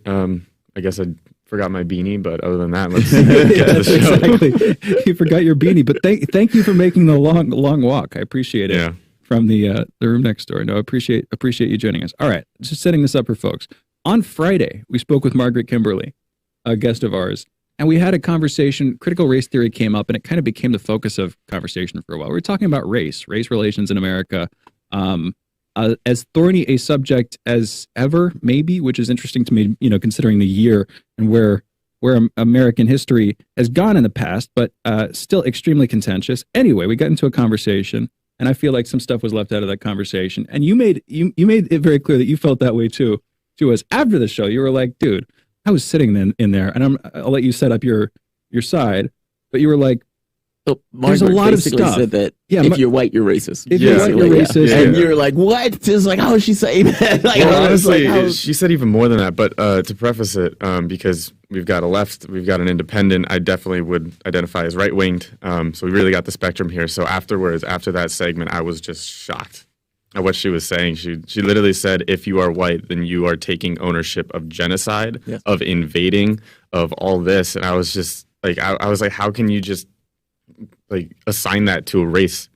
Just for anyone, it doesn't really matter. It'd be like, immediately what came to my head is like Ted Bundy. If Ted Bundy had a child, I'm not sure if he does or doesn't, but like, do we automatically put his sins on the children? And then you detach that from generations and generations. I'm not saying what happened was right with slavery. I'm not condoning any of that, but how can you legitimately now put that on the back of someone that has nothing to do with it? I understand what you're saying. I totally get where you're coming from. And her way of putting it is very provocative. And I think she's putting it that way to be provocative for a moment. I mean, even in the conversation, she's like, I'm sorry if you don't like hearing that. I mean, just randomly. And so it's like when they having the conversation in the back end, it's almost like she's speaking in, for future, people who are looking at it. I think the thing and the point that she's making that I thought was correct had to do with this idea that there is an element of a person's race that seems to be connected to socioeconomic factors, meaning real world phenomena stuff. Like you've unconnected from it. You haven't did anything to it. You've carried no whip. You've harbored no ill feelings, none of that stuff. By the same token, there are certain advantages that are conferred by definition of the kind of social class and the social construct. It's not a social construct that I created or Kimberly created. It's a social construct that was created before we ever got here. And within the context of that, yes, you have people who advantage or take advantage or have advantages within it, whether they acknowledge it or not. Meaning you could say, what the hell is she talking about? I don't, that's unfair. By the same token, you still have the advantages conferred to you within the context of the system. That's her point. Her point isn't that each individual who's white is just inherently, I'm angry at black people stuff. That's not where she was going with. She's looking at this stuff in this kind of systemic, in this kind of systemic way. That's her take. Now, and being explained that way. Do you think that's wrong? To a degree, yes, because I would say that we do have like social racism or cultural racism, but I don't think systemic or institutional racism exists anymore. Because then you're talking about either bylaws that are made by a nation or a group or individual or specific companies or university policies, which we have a lot more on the other side now for inclusion that we've gone very far towards. I'm not saying we've gone too far, but affirmative action is definitely a real thing. And same thing with getting jobs. Majority of white women. I'm sorry? That was used by a majority of white women. Affirmative action. But what was it created for? Whatever the intent. I'm telling you the real purpose, how it ended up. I mean, look, it's not so much that I think somebody makes a law and say, this law, I'm going to put black people in chains. I forget the politician. And I think, was it Joe Biden that said that? It was like, they're going to put you in chains. It was like they were running for office and they were talking about the Republican Party. I think this was a few years ago. It's not that people are talking about. What I think she's getting at, honestly, is economic. I think it's class. I think when you really look at it and you say, okay, over the course of the last 50, 60, 100 years, what is the thing that really digs into people? Is it that Joe Bob hates your guts? Or is it that your economic system hasn't necessarily allocated funds to you in a way where you could live a decent life? But I think it's the latter. But here's the thing. That could be chalked up to merely classism, which is its own conversation. Yep. And you'd probably have your own take on it, a critical one, and we could get into that. But the other take that we've had from guests on the show, and I guess that Margaret would fit into this slot too, would be Wilmer Leon also comes to mind, also a host on this network. They disagree with me with the class stuff. Yeah, it's not just about the economy for them. What they see is cultural racism, ongoing, long-lasting, big cultural racism, which I think, Austin, you would say functionally doesn't exist anymore. I think that's a big, No. I'm saying cultural racism racism the does exact exist. opposite. It's systemic and institutional racism doesn't. Okay, so that I might be mischaracterizing things slightly here, but I want to clarify. This is just interesting to me. Meaning it's coming from people. You agree in some sense. Per se. You agree with Wilmer Leon and Margaret Kimberly on that. And I don't want to put words in either of your mouths. But the idea that there is cultural attitudinal racism, that some people are racist against some other people, and that there are elements of that are pervasive in our society. Yeah, and one big example of it is just take a look at what you're like in person and what you're like online and what other people do. It's the same thing. So if you're willing to write something down into law, if it's in law, if you have that position of power, or within a company or any work job setting, totally different than what you're going to do if you're behind closed doors with a circle of friends or whatever, which could lean into what they actually believe in some certain sense, but never actually say it or write it down. So I think that institutional and systemic racism has been fought very effectively and has pretty much been won. It's pretty hard to find a law that specifically says that black people can't do this or... Yes, but you're talking about the laws there, though. That those individuals are that way. Those individuals aren't just that way in the abstract. They're in that way in positions of authority, making rules and judgments, etc. Like, for example, how do you deal with blacks are 4 times more likely to get longer jail sentences for pot, despite the fact that the levels and the amounts that people use are basically the same. Like, how do you end up with that? And that's what they mean when they're talking about systemic. Or if you're looking at pain medication, African Americans on average for the same thing gets less pain meds, where the doctor's more sketchy about it. Those things go beyond it. See, it's weird. I get what you're saying for the moment, because it's not a law that's making somebody do that.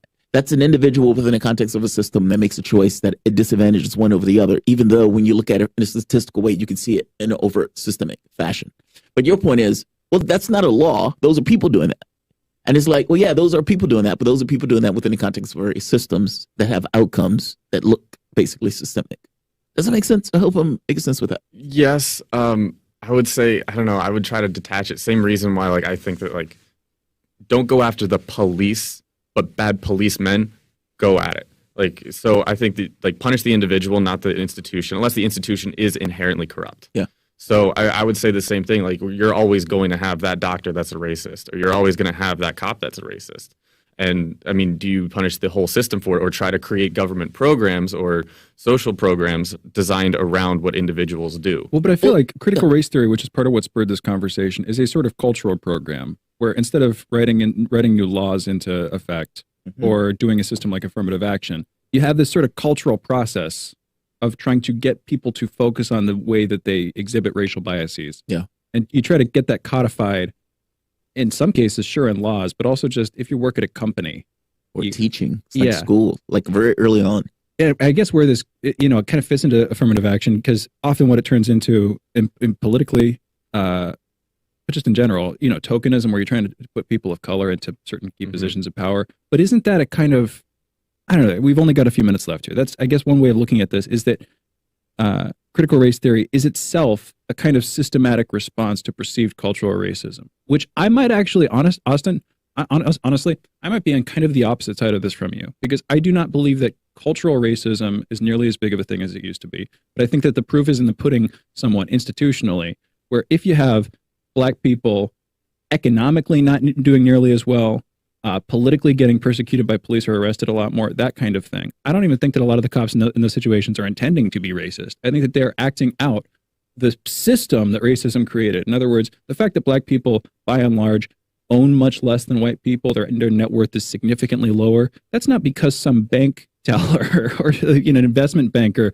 is like, I really don't like them black people. It's because they weren't given access to certain funds. They weren't given access to certain opportunities. They were passed over for certain things. And whether it was that bank teller or whether it's just a generational thing. Yeah, well, first off, you gave him a Western accent there, so I did. I know what's coming from there. And by the way, in regards to the weed argument, I'm on the right, but I definitely think it should be legalized for a whole host of issues. You can have me back on for that. Sorry, we were talking about, so I believe that the reason, or at least a majority of, I don't want to talk in generalizations like that, but a large part of what the disadvantage of colored folk have is from like being oppressed in the past and not having enough time to recover it from the future. Like we can fight the norm, we can fight the ideology from it, we can fight systemic, institutional racism, whatever. But just because they were enslaved in this country and the white man was set up higher at some point, have we had enough time for them to grow as a race to get back up to where the white man is now? But there hasn't been that kind of push or even, let's say, environment to try to mend that gap. I don't even know that there are race. This is maybe I'm too much of a liberal, but I don't see things in terms of races. I think of that sounds horrible. It sounds exactly like the kind of thing you'd expect some white starch coat liberal to say. But genuinely, in our society, it's not like there's a race of African Americans or a race of black people or a race of white people. And this may be where it kind of gets it, who are competing against each other. These are categories that we put and have learned to sort of reflectively put in our society on these things. But you're talking about black people being given enough time to compete with, I guess I just don't see those categories at all. And admittedly, it started from the category of slave and slave owner. I hear you. And then it's like and obviously we've taken that down, thankfully, at least in America. We still got work to do in other places in the world. Your point is African Americans in regards to let's say if you make a comparison on level, and you can say, okay, in these various categories of life expectancy, child development, education, etc., they are lagging. That's what you're talking about in regards to compete. That's what it sounds like to me. I didn't take this as an actual, these guys are fighting one another. Or maybe I'm wrong. Maybe I'm yes, I definitely mean it more in that way. But take it like say slavery ends overnight, which it didn't. But say it ends overnight. All of a sudden, all the slaves are not at the level of the white men. They're not landowning. They don't have exactly. Right. And so then what happens is, even if everyone's completely free now, then slums start to form, and then low income areas happen. And it's so much harder to break out at that point than if you were given like financial assistance right at the beginning, and then you can start to get work and all that. What about reparations then? What's your take on reparations? Shouldn't it be balanced then? I mean, if that's your case, where you're like, look, there was a horrible start, and there's not been this opportunity for there to be this kind of balancing out where the racial stuff kind of works itself out, or shouldn't there be a balancing out then?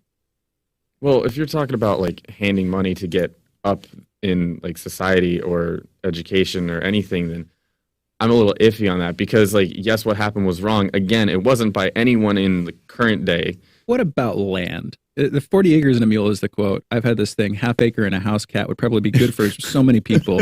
We've got a lot of free land in America. I'm putting it. Yeah. So then what happens when that land gets taxed on because of how much you have? And then you didn't have the money. It's like winning a car. Well, like you win the car, but you get the taxes on that. You get the liability. That's a lot crazy. That's just a legal quirk. Hey, maybe. That's a legal quirk. That's all. Well, then because they were given the land, then they don't get taxed on it. Taxes. And for how long? Well, I guess because now if that's the same thing, then I can give Shane my land and then he doesn't get taxed on it. The point I'm making here is thing.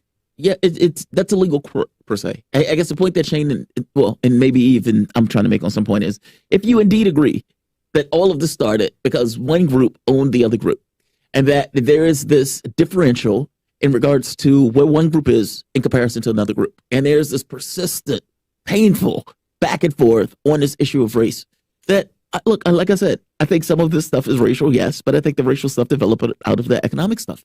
And if the economic stuff was leveled on some level, then a lot of this will go away.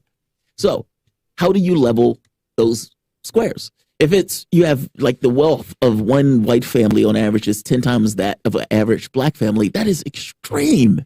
And what that means and what that allows. So how do you fix that?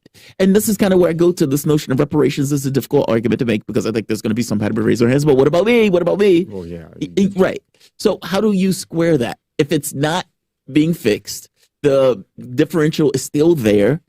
And honestly, some of the research on this stuff said it would take like 300, 400 years before there's some kind of parity between blacks and whites in society. Like some like obscene amount of time frame. So how do you do it? Well, I mean, I can't really give a tried and true solution Give me to your this. answer. You're a 20-year-old. You know everything. I'm 20. I'm 22. Yeah, 22. Right. But I mean, there's been politicians that have been studying this and haven't got it right yet. I'm totally, of course. It's hard because I think there's always going to be a poor population in any civilization. Like, and I'm not saying that this is black versus white here, but there just always will be low end of the economic sphere, high end of the economic sphere. That's just how it works, unless we go into communism, which we also know doesn't work. So. yes, we know that communism doesn't work. Flat fact. I know Stalinism is. I know Stalin was pretty rough, but do we know that that's the same thing as communism? Meaning, is capitalism the same thing as the people who run Different conversation. And regardless, it wouldn't work in America with the system that we have with the government. It would take a dictator or someone. I think it's already working, Austin. I think we've had communism for a while, and it's mixed with capitalism, and it's America's version of whatever we have going on. I mean, I guess, but here's where I'd go with this. I was going to dismiss you and ask you to go to take our calls because we're going to be taking calls. To go do that. So, it's a fiery debate that what you just got into in its own way. But I think that we have a fairly large state. If you look at the amount of subsidies we give to different industries, the amount of directive activity and regulation the United States government does over the last century, the amount of governing the government does has grown. It has proliferated. It's gotten a lot bigger. And meanwhile, corporations have gotten bigger too. We got more capitalism and more socialism than we had 1 century ago, 2 centuries ago, 3 centuries ago, all those things. I think it's just an acceleration of both. But maybe any last thoughts on that before we... Yeah, to respond to Jamarl's question about like what I would do, I thought about this previously, but it just came back into my head. I'm very iffy on handing out money because what does that incentivize you to do but the exact same thing, which is nothing and get paid for it? So I think we should incentivize working. We should maybe like do tax breaks for those, especially during COVID. Like with all the stimulus checks that were handed out, yes, it was necessary to stimulate the economy, but then inflation started to go up like crazy as soon as it was over. And then all of a sudden you were making a pretty much livable wage from not doing anything and staying home, which is what was needed at the time. But how do we get the workforce back in, which is a huge issue on its own right now? So like during the COVID time, I was thinking of like tax breaks for those that were able to work, and now we should do the same thing of incentivizing the work, which is the only way to climb out of economic poverty is to be able to work through it, unless you get handed everything and then someone has to pay for it down the line in another place and they're going to be very unhappy about that. So, so for me, I'd say incentives and assistance to get out, but not handouts or reparations. I hear you on that. Yeah. That is the more like sort of modified right-wing version of reparations, which is basically you don't give them something that's going to disincentivize them from working, but you try to give them a way out of the trap. The problem with that, I would argue, is that isn't it the activities of the United States government that has historically put them there? And it's like, what is the role of reparations if not making some wrong right materially again? Well, just because we tried something and it failed, well, depending on what it is, doesn't mean we shouldn't try it again if it's for the right reasons. So I guess what I'm coming from for Keep here... kicking the same cat? What? Keep kicking the same cat? No, I would say, honestly, if look, I have no expectation that there is a vampire somewhere that the United States that has lived for hundreds of years that we can blame on slavery and say, okay, this is the guy. This guy did it. This guy was standing around there. I don't have that belief. I do have that the government of the United States was around and that the government of the United States took certain actions and took certain laws that were in play that allowed human beings to be basically used as cattle. It's not that I look or blame any individual white person per se. I look at it as the United States government took certain actions. And within the context of those actions, there need to be some level of payment for the work that was received. It's very straightforward. This is not an individual thing. That's not the way I look at it. And so it's more so how does that get paid back in a way that makes sense and that tries to I don't know. It's not the dollar in the person's pocket or the cup of coffee. It goes deeper than that.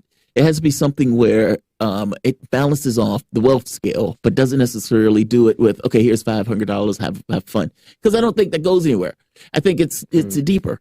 By the same token, look, if one accepts that slavery was bad and that it was problematic and that there was no recompense for it, then yeah, I do think a conversation need to be had on what does that compensation looks like, and whether that's blunt cash, which again is a little dodgy to me, only because even though I think it would be helpful, I don't necessarily know how it's. I don't want it to just go up in smoke. I put it that way.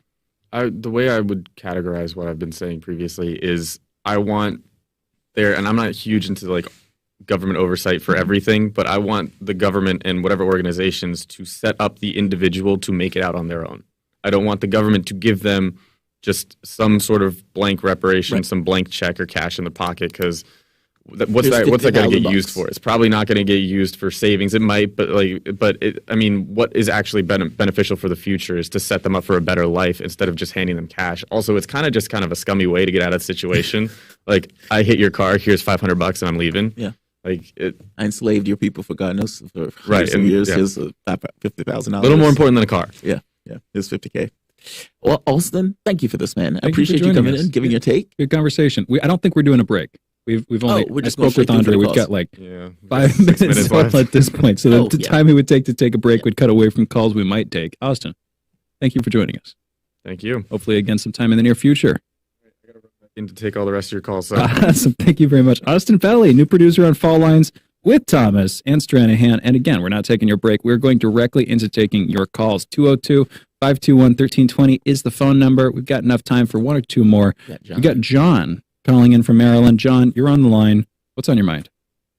Well, I wanted to respond to the guy you just had on, and then I wanted to respond to Jamarl. On the issue of slavery, slaves are worth more than all the land, all the railroads, all the factories, all the banks, and all the land itself. A slave for 2 years of field training was worth more than a house. Slavery was the economic driver of this country. African Americans built the country, so I feel we are deserving of reparations. And hello, we're here. Oh, and to Jamarl, I feel like we should have more race-based policies that favor African Americans instead of class-based policies, because but African Americans never benefited from the New Deal. No, we didn't. The way white Americans did. The U.S. government literally gave away free land with the Homestead Act, and then you have low-interest mortgages that were given to white Americans during the 1950s and 60s. I'm not against that. Black still redlined out of. Well, it's not that I'm against that. The issue is the politics of it. Like, for example, we did this story recently because I made the argument for reparations saying, yes, clearly I agree with it. I mean, even with Austin's here, I was making the point of saying, if you believe that America was built by African Americans, that there was a debt being owed from slavery, okay, well, how do you pay off that debt? Let's talk about it from that. So it's not that I disagree with the reparations thing. My issue is the politics of it. It becomes very difficult for me to see how the politics works, because I'm telling you, what is going to take place is you're going to have somebody who raise their hands and say, wait a minute, that's not fair. I'm a poor white family, et cetera, et cetera, et cetera. And the last, God knows how many years that the American African American was here, the African American was here. Well, disadvantaged the entire way through. But the fact that it was disadvantaged the entire way through is not going to matter at all to that family. I mean, think about the thing that's taking place right now with Joe Biden, where Joe Biden says we are going to advantage African American, I think it's retail first. Now, the fact that black retailers got little to nothing from the PPP loans, especially in comparison to the bigger companies and everything else, that doesn't matter. In this moment, they're going to say it's not fair. So how do you craft something like that for reparations in the context of a country that is not even going to allow something as modest as, okay, we're going to let you guys get in line first? That's my issue. It's the politics. And that's why I go to stuff like Medicare for All or the elimination of student debt, et cetera, because I know that stuff benefits the bottom of the playing field first, and the people who are at the bottom of the income scale. It's true, but what's uniquely bad about this is the timing and the fact that you would be punishing people who weren't. It's not like giving a gift to somebody. It's like withholding a benefit which might be technically equivalent in some sense, but certainly isn't going to feel the that same. fund should have been given to everybody. That's the argument. Yeah. Why not just give it to everybody? Yeah, why just give it to everybody. why do It the deal with the shouldn't be timing? this kind of putting at people's throats. We get one more call, and I want to make sure we have time to get to him. Thank you for the call, John from Maryland. We're now going to Malik from D.C. Malik, you're on the line. What's on your mind? Hey, fellas. Well, I'll tell you, man. For many people, when you start talking about reparations, and there's this first thing of, okay, well, what do the white masses think about race, about reparations? And it shouldn't even start there. The question should start with, what are the corporations that exist today that benefited directly off of the slave trade? Right. And one of the largest corporations in the world is Citigroup. The bank that started Citigroup was started directly with slave money. And many of the insurance companies that are still around today benefited directly from the slave trade. You start with the corporations. It shouldn't even get into the conversation of taxpayers and what white people think.